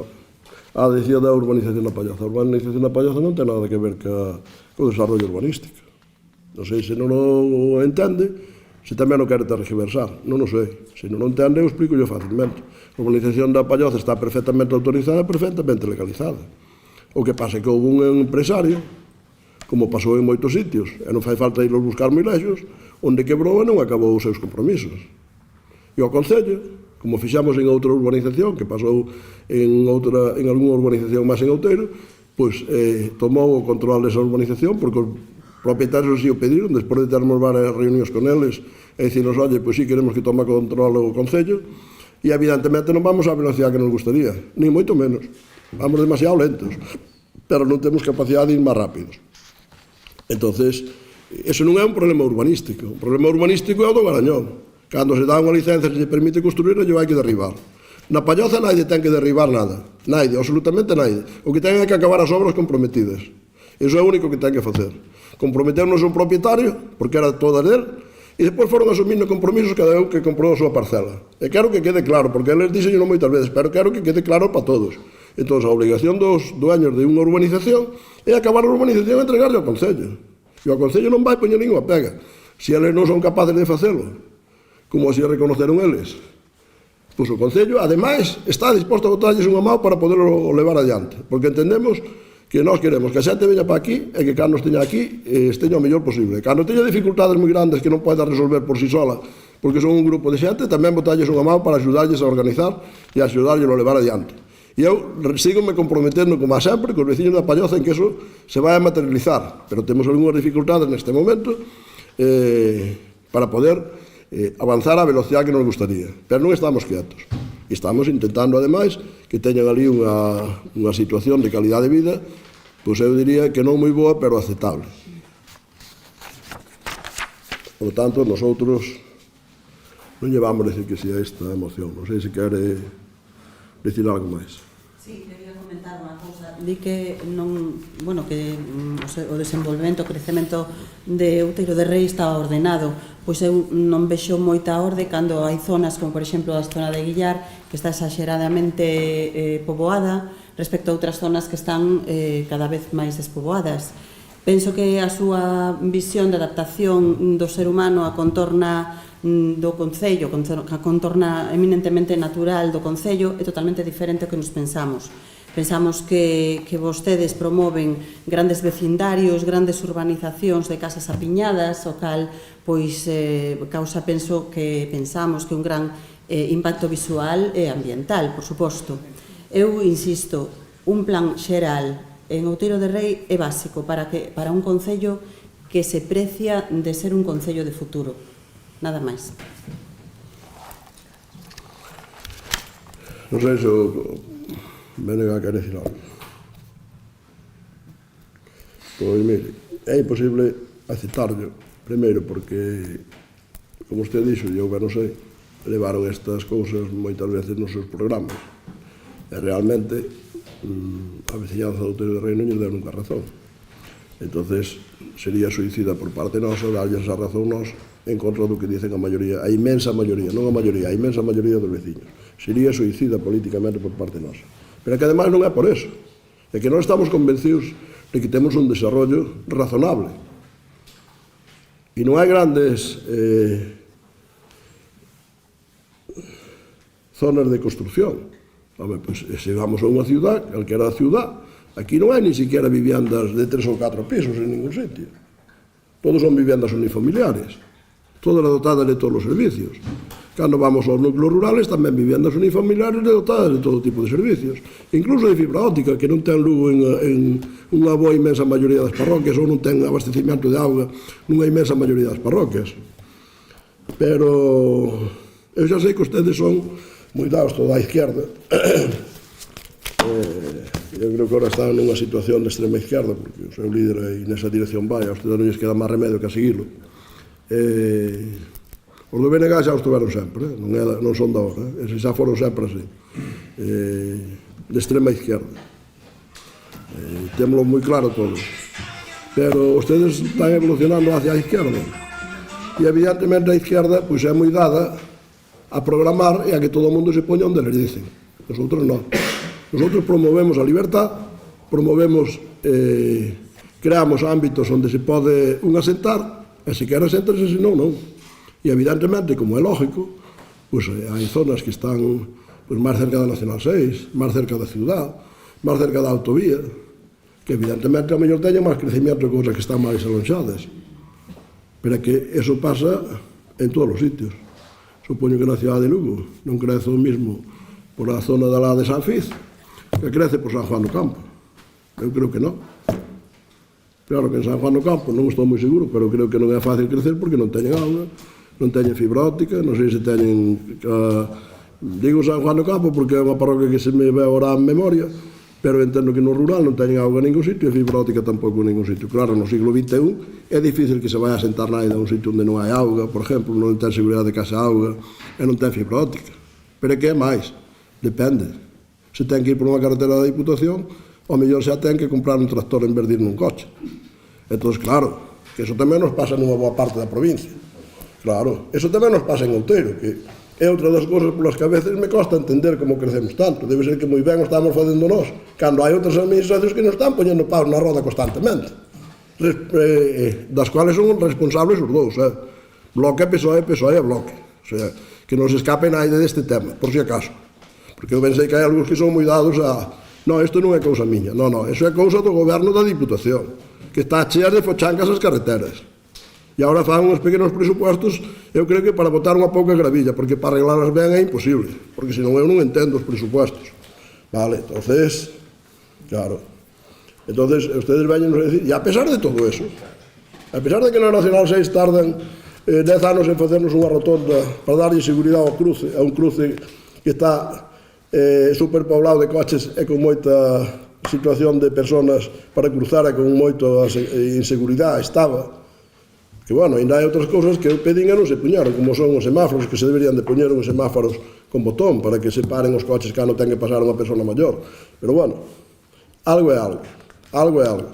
Por lo menos agora temos unha rotonda e temos uns pasos cebra. Bueno, pois o que non veña moi loco, xa, en teoría, debería de crear unha situación de mellor seguridade.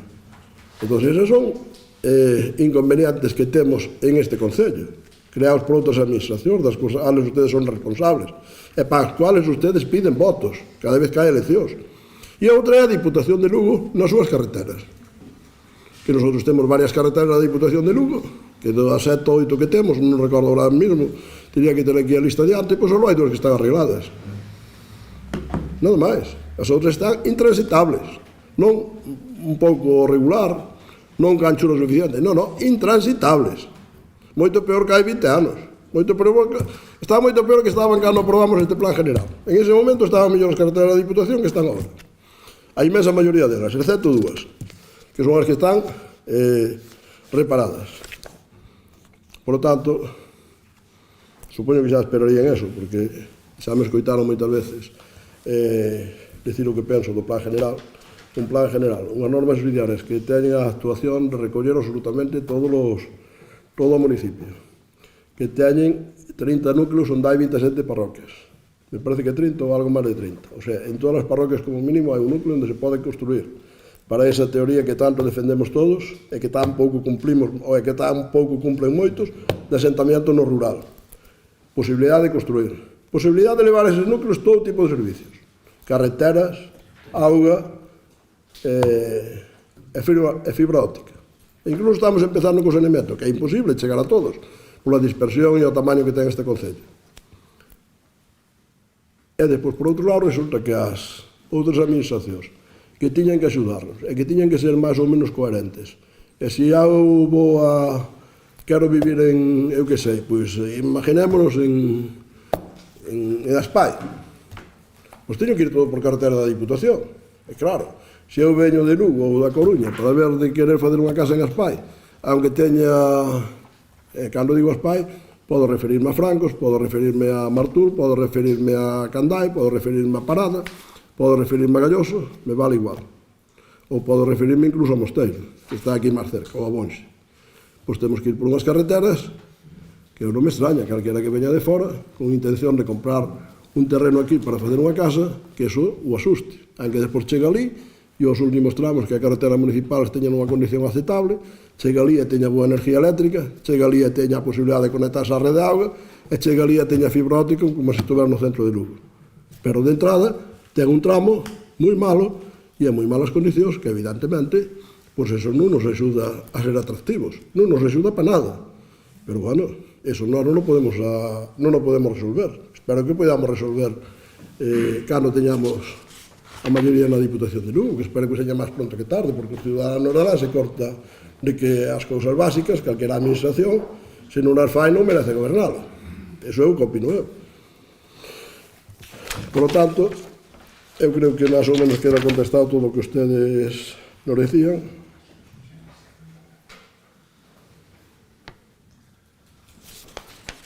E, por lo tanto, vamos a votar. Votos a favor da moción? 3. Votos en contra? 9. Queda rexeitada a moción.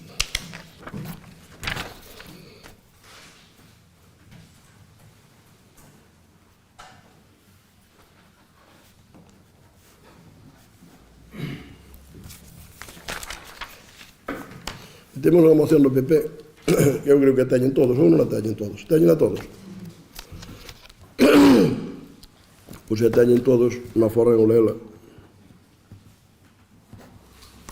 Porque sería simplemente unha pérdida de tempo lela, aunque dice moitas cosas interesantes, pero bueno, nosotros simplemente buscamos o que creemos que é importante, que é os acordos que pretendemos tomar. E dice, polo suposto,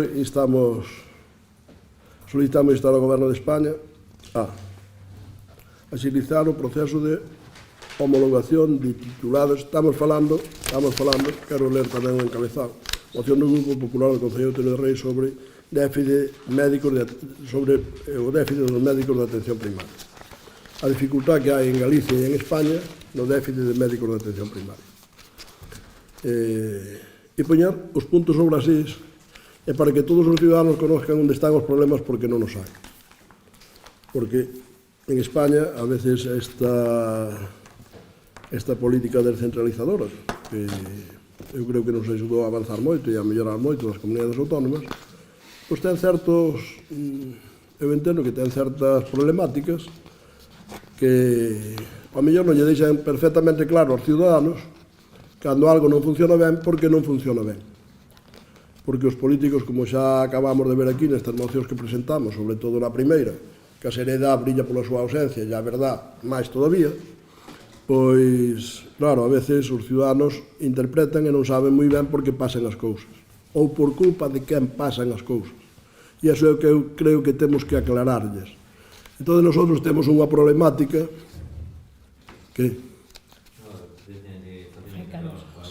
bueno, pois sí, eu estou sudando tamén, podemos abrir, por mí non hai problema. Eu creo que xa hai que empezar a poñer chaqueta de verão, porque seguramente con unha, non sei se vos dá moito frío ou non, pero bueno. Abro un pouco esta tamén, se queres.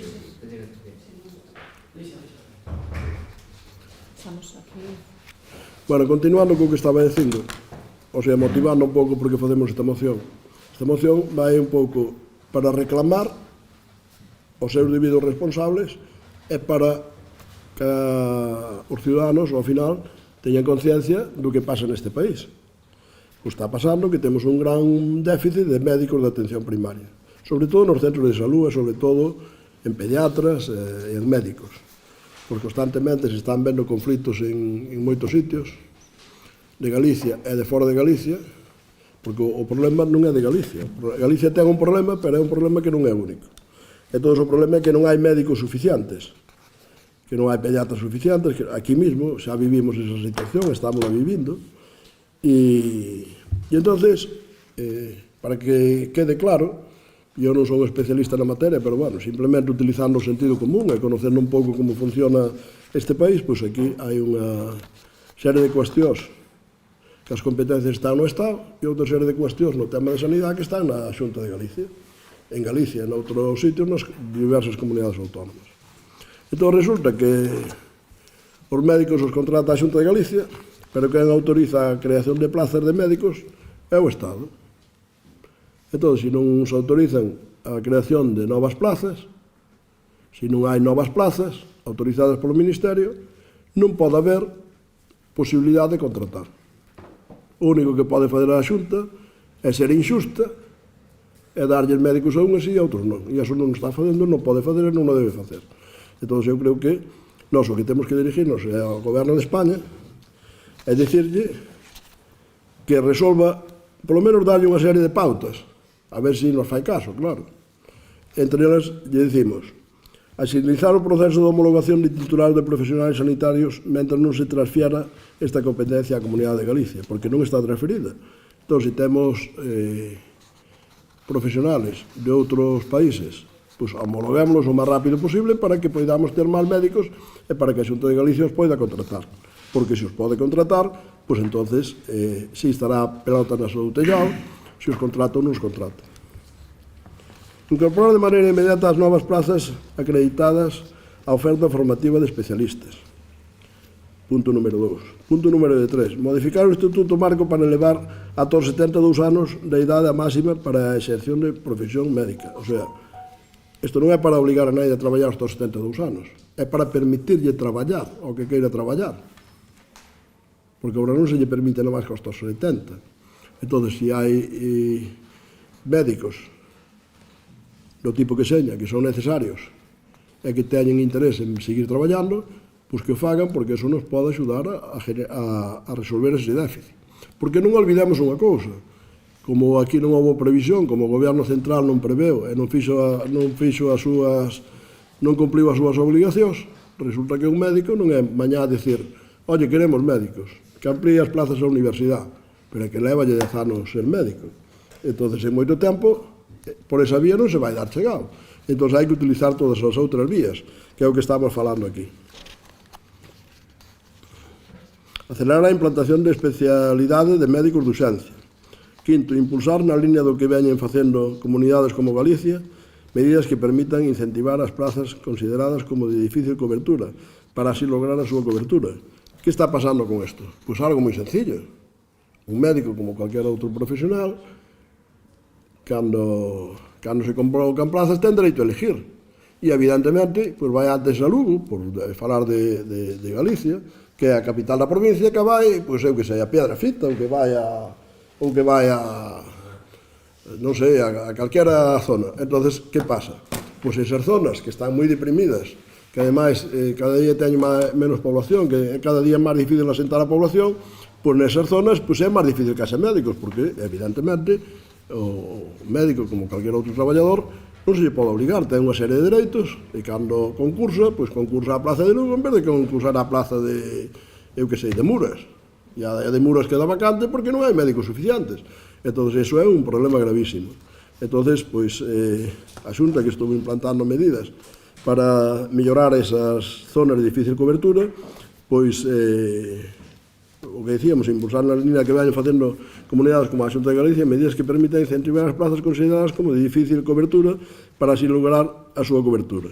É sexto, dar conta á Ministra de Sanidade para que realmente tome conciencia e tome medidas en esta dirección e, por suposto, darlle conta á Consellería de Sanidade, ao Conselleiro de Sanidade, para que conozca a nosa inquietud e sepan a nosa inquietud e sepan que estaremos apoiando esas iniciativas que está facendo a Xunta constantemente para apoiala e para que ao mesmo tempo tamén lle quede claro á nosa población que este problema nin é un problema de que a Xunta non nos queira mandar médicos ao Outeiro de Rei por falar, por exemplo, do pediatra, nin que o alcalde o reclame ou non o reclame, porque dá igual que o reclame que non o reclame. Se o reclama, non o poden mandar porque non o teñen, e se non o reclama, tampouco non o manda porque non o teñen. O sea, non é cuestión deso, que é o que se está tratando de levar por parte da izquierda a mentalidade da xente. E iso é absolutamente mentira. Onde está o problema? O problema está en que a Administración Central, que seguramente, eu non o poño aquí nesta moción, pero seguramente, o mellor o que había que facer era dunha vez por todas transferir todas as competencias de sanidade ás comunidades autónomas. Porque, ao final, quen parece que nos cuidan e que nos atenden no tema sanitario son as comunidades autónomas. Pero resulta que non teñen a ferramenta para poder facelo. Eu xa sei que eso crea outra distorsión e, ademais, que o tipo de gobernos que temos en algunhas comunidades autónomas, e xa sei que crearía unha distorsión enorme. Que non sitios médicos irían dunha maneira e noutros sitios irían de outra. Eso tampouco non é aceptable. E ao mellor en ese aspecto, hasta pode ter razón o goberno en non soltar esa competencia. E ao mellor unhos irían con unha formación e outros irían con outra. Outros terían que saber gallego e senón non podrían ser médicos, e outros terían que saber catalán e senón non ser médicos, aunque científicamente señan os máis formados do mundo. Entonces, claro, desde ese punto de vista, pues ao mellor o que a mí me parece que ao mellor por un lado podía ser unha competencia da comunidade autónoma, por outro lado ten un certo riesgo, un riesgo elevado en España, sobre todo co que está pasando en algunhas comunidades autónomas e co que proponen algúns partidos políticos. Entonces, desde logo, pois, ao margen deso, nosotros o que pedimos é este tipo de cousas, que se lles permita aos profesionales alargar a edade de jubilación para poder manter médicos máis tempo, agilizar ese proceso de homologación para que os profesionales que hai de outros países aquí se poden homologar, sempre cando esteñan preparados para homologarse, evidentemente. Acreditarse as novas plazas, incorporar en materia inmediata as novas plazas acreditadas á oferta formativa de especialistas, acelerar a implantación da especialidade de médico de urxencias, impulsar na línea do que ven facendo a Comunidade Autónoma de Galicia esas plazas de difícil creación.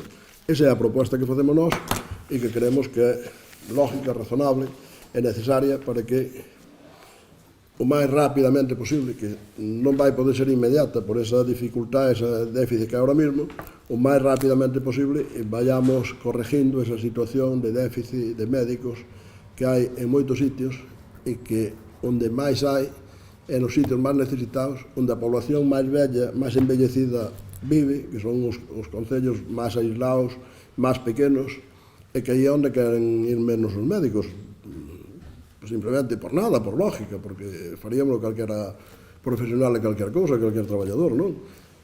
Entonces, creo que é moi importante, e é moi importante tamén que os nosos ciudadanos conozcan esa situación e sepan en cada momento onde está a responsabilidade e por que non se resolven según que problemas.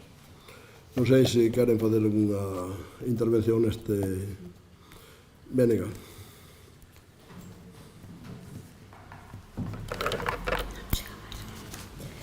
Dende o BNG creemos que esta moción non está pensada para aportar solucións, senón que o PP pretende é culpabilizar a outros do desastre sanitario no que está inmerso Galiza, especialmente en atención primaria. Esta moción do PP, que reclama como bálsamo que pode curar os males da atención primaria, é falaz. É unha manobra de distracción sobre o auténtico problema de atención primaria, que son os 15 anos de desgoberno do PP na Xunta de Galiza. O PP no goberno galego sabe desde hai anos que faltan profesionais para cubrir todas as plazas existentes e as próximas vacantes por xubilación. Non planificaron nin a curto, nin a medio, nin a longo prazo, a pesares das moitas veces que lle advertimos de que isto ia acontecer, non tomaron as medidas adecuadas. A falta de profesionais, evidentemente, como vostede decía, non é unha novidade, mais o Sergas nunca atendeu este problema, moi ao contrario. Votou sempre en contra de iniciativas presentadas polo BNG, neste caso no Parlamento galego, que advertían sobre a situación e demandaban esas medidas. Sabían o que iban a acontecer? Sí, claro que o sabían, e os Sergas tamén. Fixeron algo por evitalo? Non. Ao contrario, puxeron o acelerador para chegar á meta do esnaquizado da sanidade pública canto antes, para facilitar o negocio á sanidade privada. Reduciron o orzamento, reduciron o número de prazas MIR. O goberno de Rajoy mantivo a taxa de reposición que só permitía repoñer un profesional por cada 10 dos que se xubilaba, creando eso un déficit absoluto de convocatoria de prazas. No que respecta á atención primaria, seguen quedando prazas MIR sin cubrir. Dos que rematan seguen sendo moitos os que non aceptan quedar en atención primaria. O Sergas segue practicando a temporalidade, precariedade e abuso laboral. A modo de exemplo, pois alrededor do 50% de profesionais de enfermería e facultativos son temporais. As políticas sanitarias do PP nos últimos 15 anos na Xunta deixan unha atención primaria secundarizada, desprestixada, minusvalorada, con listas de esperas coa atención pediátrica reducida a mínimos. Hai 200 concellos galegos que non contan con atención pediátrica, outeiro entre eles. Segundo o último informe anual do Sistema de Saúde, publicado polo Ministerio a principios de novembro, Galiza sigue estando á cola da atención primaria, con 2 puntos por debaixo da media de España. A isto temos que engadir as listas de espera para a atención hospitalaria, a saturación dos servicios de urxencia, en definitiva, unha descoordinación e falta de planificación absoluta, falta de estabilidade e condicións laborais dignas. Non é suficiente con reclamar máis prazas, se os profesionais non teñen unhas condicións dignas, se non se prestixa a sanidade pública, se non se establecen os criterios para que as ratios permitan unha atención de calidade. Queremos profesionais que teñan tempo para atender a poboación con calidade, non exhaustos. Ten responsabilidade o Goberno de España? Sí. A empezar por non ter eliminado a taxa de reposición da que falei anteriormente. Mais, as competencias que ten a Xunta de Galiza permiten levar a cabo actuacións que mellorarían moito esta situación. Son cribles estas propostas que nos fai aquí o Partido Popular? Non, porque a Xunta sí que ten competencia en sanidade. Podían aumentar o orzamento, podían garantir a capacidade e calidade docente para atender a formación dos profesionais MIR. Podían abrir máis prazas na universidade, iso é competencia da Xunta. Ou é que non queren abrir máis prazas na universidade pública para beneficiar a privada? Podían elaborar con urxencia o plano de ordenación de recursos humanos para identificar as necesidades de persoal de cada colectivo. Rematar coa política de precariedade que dicía antes. Poñer en marcha un plan de retorno e captación dos profesionais que emigraron ou optaron pola sanidade privada, baseándose na convocatoria de todas as prazas vacantes, nunha estabilidade laboral e nunha eliminación da precariedade. En definitiva, a Xunta sí pode facer moitas cousas. Digno punto 1, axilizar o proceso de homologación dos títulos dos profesionais sanitarios mentras non se transfira esta competencia a Galiza. Realmente a Xunta de Galiza quere esta competencia? Ou pensa escapar dela, ou se se chega a propoñer nalgún momento votar en contra, como ten feito con algunhas outras? A pesar de todo isto, sí creemos que é necesario ter máis médicos na nosa comunidade autónoma, sobre todo no rural, que é onde máis faltan, evidentemente. Con lo cual, sí, imos votar a favor desta moción.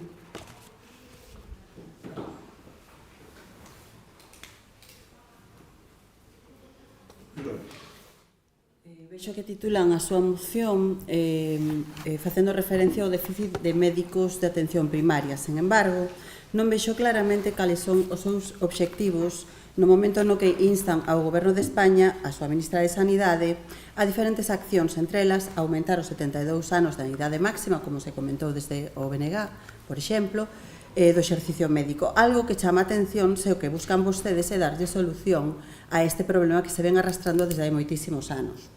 Xa no ano 2007 se elaborou desde Sergas un plan de mellora de atención primaria de Galicia, pensado para os seguintes 4 anos. Foi no goberno de Emilio Pérez Touriño, pero chegou Feijóo. E agora preocúpanse, que casualidade, por un asunto que se viña denunciando xa desde entón. Efectivamente, en 2018 chegouse a un acordo para corrixir as carencias da medicina de atención primaria, pero non é certo que haxa inacción desde entón por parte do Goberno central. Existe un plan de acción de atención primaria e comunitaria que se ven desenvolvendo e adiando segundo os estudos levados a cabo por diferentes especialistas, o último feito en decembro de 2024. Miren, o gasto orzamentado en sanidade polos orzamentos xerais do Estado situouse en 7.049 millóns de euros para 2023, un 29,72% máis que o ano anterior. Pero é máis, entre 2010 e 2016, o gasto sanitario baixou de 4.500 millóns de euros, 4.500, a algo máis de 4.000, é dicir, 6 anos diminuindo orzamentos con Mariano Rajoy. E só a partir do 2019, co cambio de goberno con Pedro Sánchez, comezou a subir a partida para a sanidade. Os datos non incluen o orzamentado en 2021-22 para as vacinas da COVID-19, o cual faría disparar aínda máis esa cantidade e non estaríamos falando con rigor. Non é certo para nada que non se estean tomando medidas. Mais datos. O gasto per cápita en 2022 foi de 1.927 euros por habitante e hai unha consolidación no aumento de gasto en sanidade por habitante, sendo a media anual do crecemento no quinquenio de 2018 a 2022 dun 6,7%. Pero cando imos por comunidades, non é Galicia precisamente a que máis cartos destina a saúde. Así, por exemplo, vemos que a nosa comunidade se atopa na metade do ranking en canto ao gasto orzamentado en sanidade, sen comentarios sobre Madrid, que é a derradeira e con moita diferencia respecto ás demais, pero bueno. Segundo un informe elaborado pola Federación de Asociacións para a Defensa da Sanidade Pública, o promedio de gasto en atención primaria foi de 228,01 euros en 2020. En Galicia, sen embargo, non se chega a 200 euros por habitante, colocándonos así no posto terceiro pola cola. E logo falan vostedes de que a poboación rural, a dispersión e o seu envellecemento lles preocupa. Levan vostedes anos e anos en escoitar as queixas pola precariedade dos contratos, a falta de medios, o sistema de non cubrir as baixas ou vacacións e tantas outras circunstancias que converten o día a día dos profesionais adicados á saúde nun sobreesforzo permanente. Tampouco escoitaron vostedes as advertencias dos colexios médicos sobre as previsións das xubilacións que minguarían os cadros de persoal xa moi en precario polos recortes dos gobernos do PP. Tras 1.100 profesionais menos en atención primaria que cando os socialistas deixamos a Xunta, por certo. Sexamos claros, a receita é ben sinxela, cumprir as recomendacións da OMS que di que dun orzamento sanitario o ideal é adicar a atención primaria un 25%, non un 14% como fai a Xunta. Pero miren, se comparamos Galicia coa nosa veciña Asturias, mentres que aquí o 14% das prazas de pediatría en primaria están atendidas por médicos sen esa titulación, en Asturias faino un 1%. Algo terá que ver a xestión política. Falta de profesionais. Miren, na etapa de Fijo renunciaron vostedes a formar 180 profesionais de atención primaria e no último ano deixáronse en cubrir 100 prazas MIR. En Galicia, en canto a enfermería, na OPE deste verán presentáronse 10.000 persoas para 1.000 prazas, o cal demostra que hai profesionais no mercado, pero profesionais que queren boas condicións de traballo. Un dato relevante, en 2012 o Sergas tiña 27.862 traballadores fixos e 9.722 temporais, que era un 26% do total. En 2018 había 23.097 traballadores fixos e 15.554 temporais, o 40% do total. 40% do total.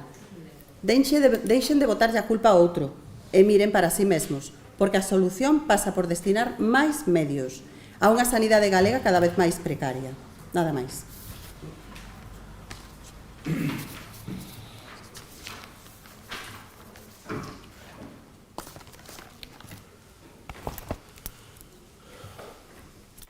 Non podemos estar de acordo con ustedes e evidentemente me parece que siguen tergiversando e utilizando a sanidade pública como instrumento político, tanto BNG como o PSOE, cando non poden gobernar. Pero a realidade é tozuda, claro. Entón, a realidade é que a decisión da creación de plazas de médicos a decide o goberno central e as comunidades autónomas poden contratar dentro desas plazas que hai, dentro deses médicos que hai, hasta onde queiran ou non, pero onde está o problema na creación dos médicos. Por eso nosotros propoñemos esa serie de cuestións, porque sabemos que non se pode cambiar dun día por outro que aumenten os médicos, aunque se cambien as condicións, e por eso propoñemos unha serie de cousas como son a homologación, como a ampliación de edade de jubilación, etc. etc.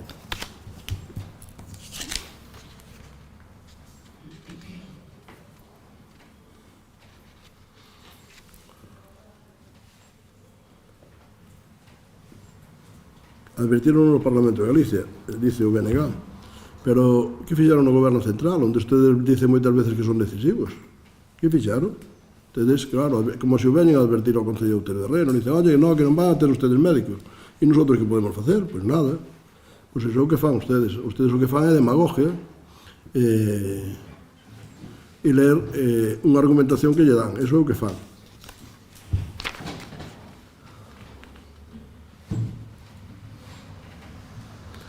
De 200 concellos sin atención pediátrica, incluso o Concello de Outeiro de Rei. Hombre, deberían de saber que o Concello de Outeiro de Rei ten atención pediátrica. Non sei se é que non se enteran, se é que queren mentir igual que a sempre. Non sei cal é a situación. Ten atención pediátrica, tuvo sempre, excepto casos moi puntualiños de moi poucos días por algunha baixa. Que non tengan suficientes é outra cousa. E xa o dixemos aquí, xa o aprobamos aquí en algunha moción a proposta do PP. Dice o BNG, ten responsabilidades ao goberno de España? Sí, dice, sí. Dice, pois se ten responsabilidades ao goberno de España, sí, que ustedes son socios de goberno. Nosotros estamos exigindo, pero non somos socios de goberno. Eso está claro.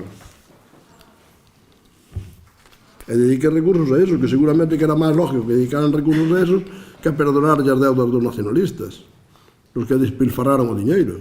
Ao mellor eso era máis lógico, e que fixeran un reparto económico tamén, porque tamén é verdad que aparte de crear plazas hai que fazer un reparto económico de recursos, porque, claro, senón tamén dificilmente pode ser. A Xunta si pode fazer moitas cousas, estás facendo e estás propoñendo, para que lles deixe facer, que é o que lles anunciamos nosotros aquí, é o que lles pedimos aquí, e é o que llevamos mandar ao Ministerio de Sanidade para que acepte este tipo de demandas. Dice, si queremos ter máis médicos, pois se queren ter máis médicos, ustedes exigen os que ustedes dicen que yo poden exigir, porque dicen que son determinantes no goberno de España, exígenlo eles, para que o podamos facer, porque no goberno de Galicia ustedes non son determinantes, e aquí neste concello tampouco, pero no goberno de España ustedes dicen que sí, eu creo que non, ou lles toman o pelo, pero bueno, ustedes dicen que sí que son, entonces exígenlo ali, que é onde realmente se dirime a creación de máis plazas e o reparto de máis recursos.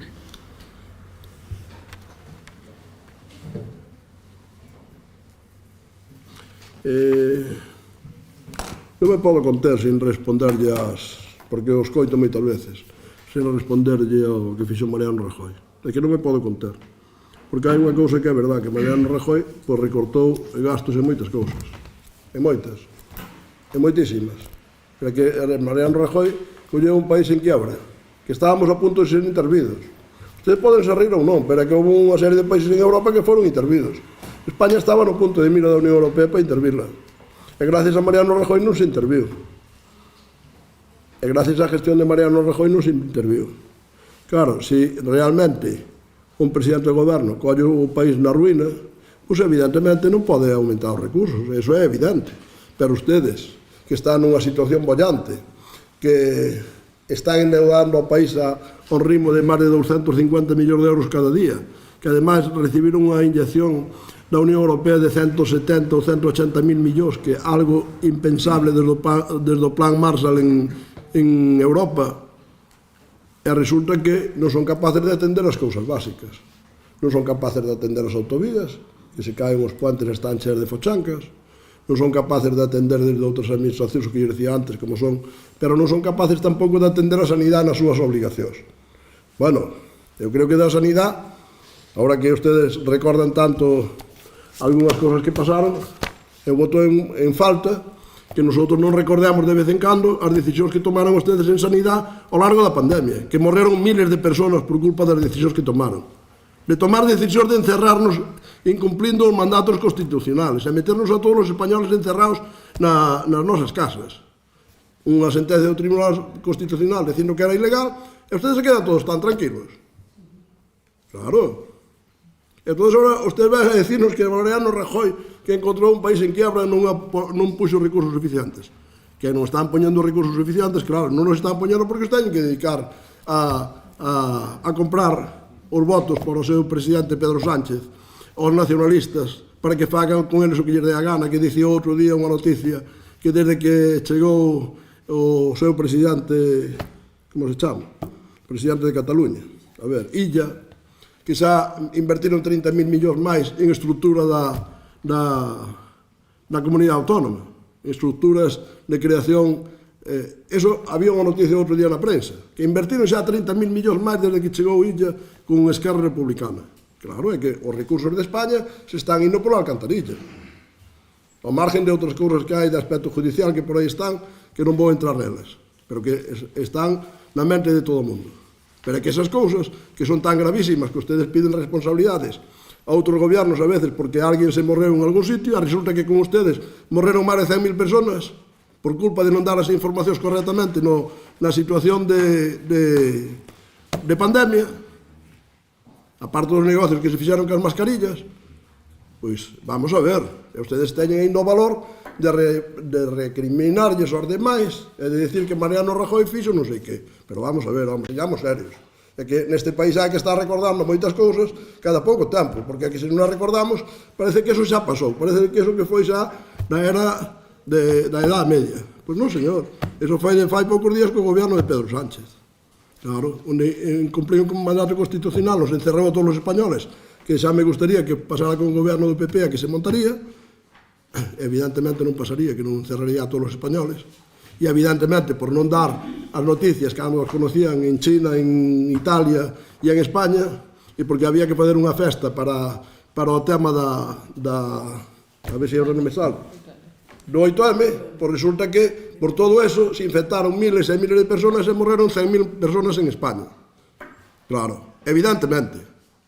Entonces, ustedes nos veñen a dar clases de sanidade de algo. Non nos podemos aceptar clases de nada. Non podemos aceptar clases de nada. Pero cando me recorden algunhas cousas desas, me obligan a decir o que digo ahora, que ten pouco que ver con esta moción, pero ten moito que ver ca sanidade, e ten moito que ver ca actuación do goberno de Pedro Sánchez e do Partido Socialista e do Bloque, porque dice que é determinante. Eu non mo creo, pero eles dicen de vez en cando, dicen moitas veces, que son determinantes no goberno do Partido Socialista, que eran determinantes para que Pedro Sánchez fora presidente do goberno. Eu por eso lle lo recordo. Se eles non o dixeran, pois eu non lle diría nada, porque pareceme que non o son. E pareceme que Pedro Sánchez non lles fai en caso. Pero, eles, como dicen algunhas veces, pois, oye, señan despois coherentes, vayan ali a Madrid, e no Congreso dos Diputados exijan o que exigen no Parlamento de Galicia. O que non pode fazer o goberno de Galicia, si pode fazer o goberno de España. Por lo tanto, coherencia, e nosotros, evidentemente, seguiremos con esta línea. Non vamos a aceptar que ustedes, xa sei que cando non ganan as eleccións, pois buscan a sanidade, a educación, o medio ambiente, ir contra as industrias, etcétera, etcétera, para montar follón, para perjudicar aos gallegos, que no fondo é o que fan. Con todas esas iniciativas é perjudicar aos gallegos. Mal vale que non gobernen. E ademais, eu estou seguro que seguramente non gobernarán en moito tempo. Porque ademais, cando conseguiron de unha vez, que a veces despois de moito tempo, pois é lógico que haxa alternativa, que haxa cambio de goberno, eu eso entendo hasta perfectamente, pois duraron tan pouco que duraron o mínimo que podían durar. O mínimo que podían durar, unha legislatura. E xa levamos outras 4 ou 5 legislaturas, non sei cantas levamos. Claro, entonces, eso é que os gallegos son moi inteligentes. Os de Outeiro de Rei tamén o son. E entón ustedes están onde teñen que estar, que é onde o fan ben. Realmente na oposición fan bastante ben, porque para montar follón, para crear conflito, para targiversar e mentirlle a xente, para metela en problemas, para eso ustedes son ideales. Eu o que quero é que a xente seña consciente de todo eso, o sepa, e despois actúe en consecuencia e non se deixe arrastrar ou se deixe. Libertad absoluta, para que cada un faga o que queira, pero eu creo que os políticos temos a obligación de darlle a máxima información e o máis certera e fiable posible aos ciudadanos, para que nós despois podamos ser fiables e poden confiar en nós, que algús é o que queremos. Algús de ustedes daralles igual, pero bueno, alá cada un ca súa teoría. Vamos pasar a votar esta moción logo. Votos a favor da moción? 9. 10, 11. Votos en contra? 1. Queda aprobado. Con 11... Ahora mismo hay... sí, perdón. 10. No, 9, 10, 11, dije 11, ¿o no? Total. Sí, pero somos... 11 sí, y 1 no. É verdad, perdón, que era o que me... Sí, perdón, que o de Tania me despistei, non me despistaba do... Pero sí, 10. 10 sí, 1 no. Perdón,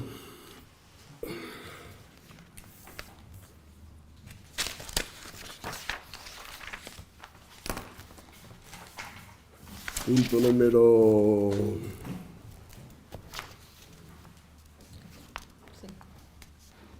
5.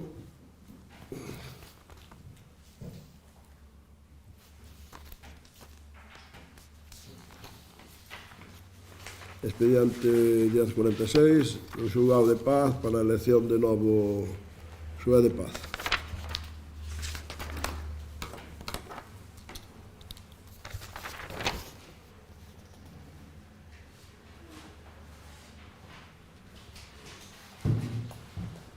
Bueno, creo que todos teñen ou non teñen esta proposta todos, sí? Bueno, pois nosotros que non houve que meter por urgencia na comisión porque non despistamos a hora de convocar o pleno. Entonces, o que se fai é propoñer a renovación do xuez de paz porque caducou o seu... E propoñer a unha persona que, además, me parece que é a única que presentou, se non me equivoco, a única que presentou para poder ser renovado. E é don Jesús do Siteo Piñeiro López, con DNI tal, que é a mesma persona que está ahora mesmo. E comunicar, por suposto, este acordo ao Tribunal Superior de Justicia de Galicia. Non sei se queren decir algo con respecto a isto. Queren decir algo? Non, pois entonces pasamos a votar. Votos a favor da proposta. A ver se non me equivoco agora, 9. 9, verdad. En contra, abstencións, 2. 9 a favor.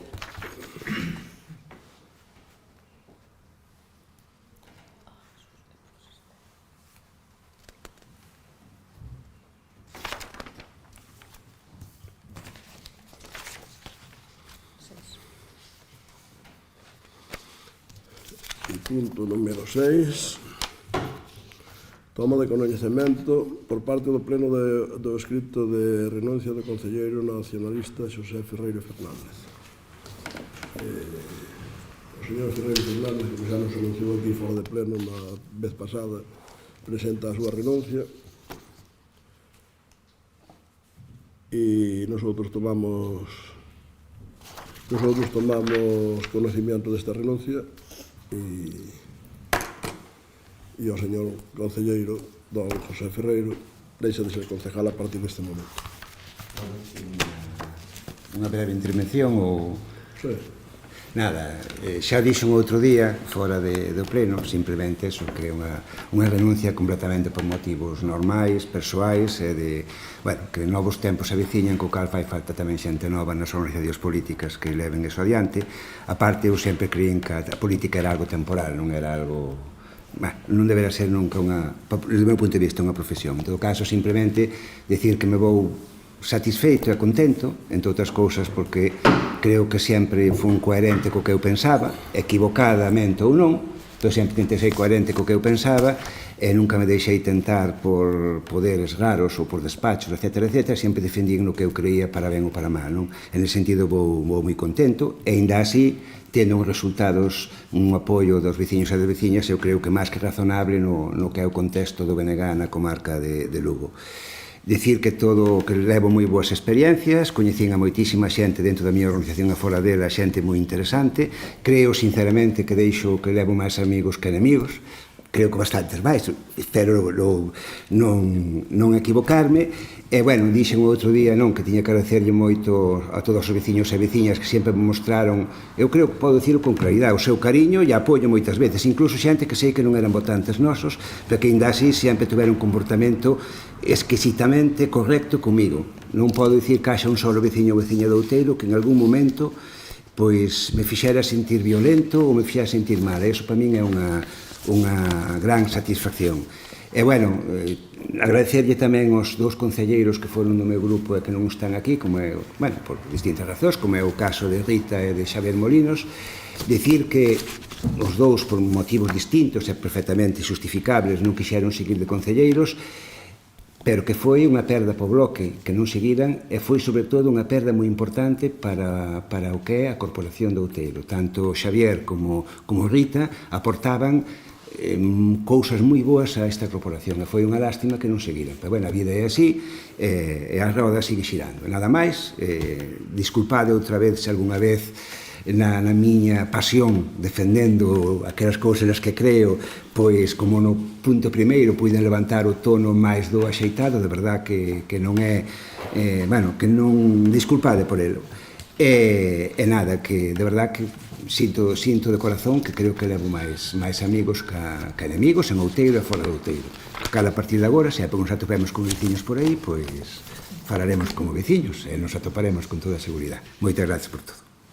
Bueno, pues nada, gracias por o seu traballo como concelleiro, a súa forma de ser e a súa ideología, que evidentemente moitos non comungamos e o demostramos constantemente, pero eso non nos leva a ninguna animadversión personal e, polo tanto, desearlle suerte na súa trayectoria que ao largo da súa vida espero que seña larga e de que. Moitas gracias. Sorte tamén nas decisións que tomedes. Vou deixar para... Bueno, pois tomada en conocemento, non sei se hai alguna cousa por parte de ustedes antes de pasar a rogos e preguntas, non hai nada. Entonces, preguntas creo que non hai, rogos debe haber dous, me parece, verdad? Pois se fai a favor a señora secretaria de leérnolos.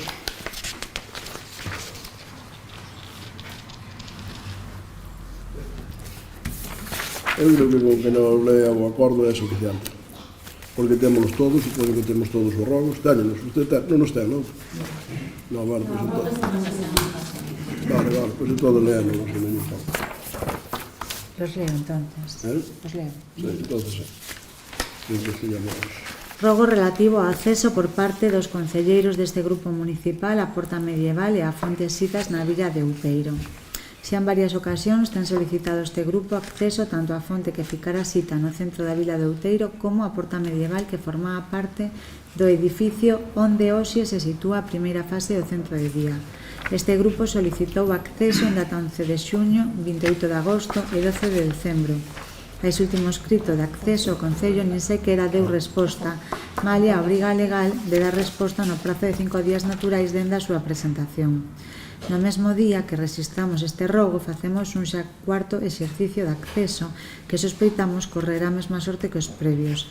Este pleno será canto menos o terceiro onde solicitamos información da fonte da Porta xunto cos de xuño e setembro de 2024. Con este rogo será polo menos a oitava ocasión na que solicitamos que se nos permita acceso aos dous elementos patrimoniais, sendo que o Concello se nega sequera a dar a mínima explicación sobre o seu lugar de almacenaxe e sobre as súas circunstancias. Este Concello mentiu directa frontalmente a este grupo municipal con respecto a esta materia, indicou en pleno que o lugar de almacenaxe era un lugar sen condicións mínimas de seguridade, o que requería que o persoal do Concello acompañase estes concelleiros no acceso, cando o informe da arquitecta dun de maio de 2022 afirmaba que as canterías do centro de día ficaban apiadas no chan da vila.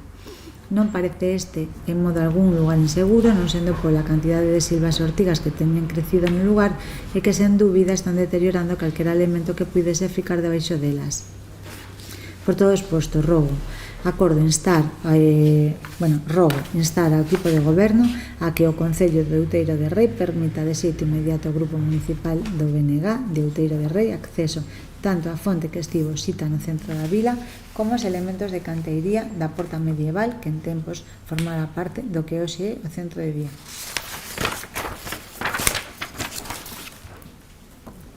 Queda escoitado este rogo e como además en algún ocasión xa lle demos resposta, non teño máis que decir. O seguinte rogo. Os irmáns Aurelio e Victorino Díaz Hortas foron dous veciños de Outeiro de Rei con vínculos na parroquia de San Salvador de Mosteiro que fuxiron de España a fins dos anos 30 e que viviron os horrores dos campos de concentración nazis. De feito, Victorino morreu aos poucos meses de pisar o de Mauthausen en Austria. Aurelio, porén, sobreviviu e foi liberado en 1945 e sen apenas contar nada do que todo o que sufriu, viviu ata os 101 anos. As súas historias foron recuperadas pola Asociación pola Recuperación da Memoria Histórica, asociación que colocará unha Stolperstein, pedra da memoria, no noso concello. Iniciativa para recordar as vítimas do Holocausto levada a cabo polo artista alemán Günther Demmer. Ata o momento hai máis de 100.000 repartidas por Europa e de momento en Galiza, só na Coruña, é posible tropezar con esta memoria pola rúa. Aos irmáns Díaz Hortas, a vitoria franquista na Guerra Civil empuxounos a exiliarse a Francia, onde por orde do goberno francés, tras o acordo que Franco asinou con Pétain e Hitler para dalos como apátridas, foron confinados en campos de acollida. Tras estalar a Segunda Guerra Mundial, caron prisioneros das forzas alemáns que invadiron Francia e foron encarcelados en stalags, campos de prisioneiros de guerra, para pasar despois ao campo de concentración de Mauthausen. E como consideramos que non é xusto que nunha sociedade democrática non se recoñeza oficialmente a loita e o sufrimento das vítimas do fascismo por obriga ética e política, facemos o seguinte rogo no sentido de se lles adicar unha rúa na nosa vila, sobre todo resaltando que no concello de Outeiro de Rei existen varias rúas que levan como nome unha letra do alfabeto ou un simple número. Por todo exposto con anterioridade, o Grupo Municipal do Bloque Nacionalista Galego presenta o seguinte rogo, que a algunha das rúas do concello se lle dé o nome destes dous irmáns, Aurelio e Victorino Díaz Hortas, naturais de Outeiro de Rei e que loitaron contra o franquismo e o nazismo, saldando así unha débeda que en pleno século XXI non deberá existir. Vale, unha colaboración vamos a hacer con unha asociación que está tratando de alguna maneira de facerles algún reconocimiento e nosotros vamos a colaborar con ela. E con respecto ao rogo queda escoitado. Creo que non temos máis puntos do orden do día e, por lo tanto, levantamos a sesión.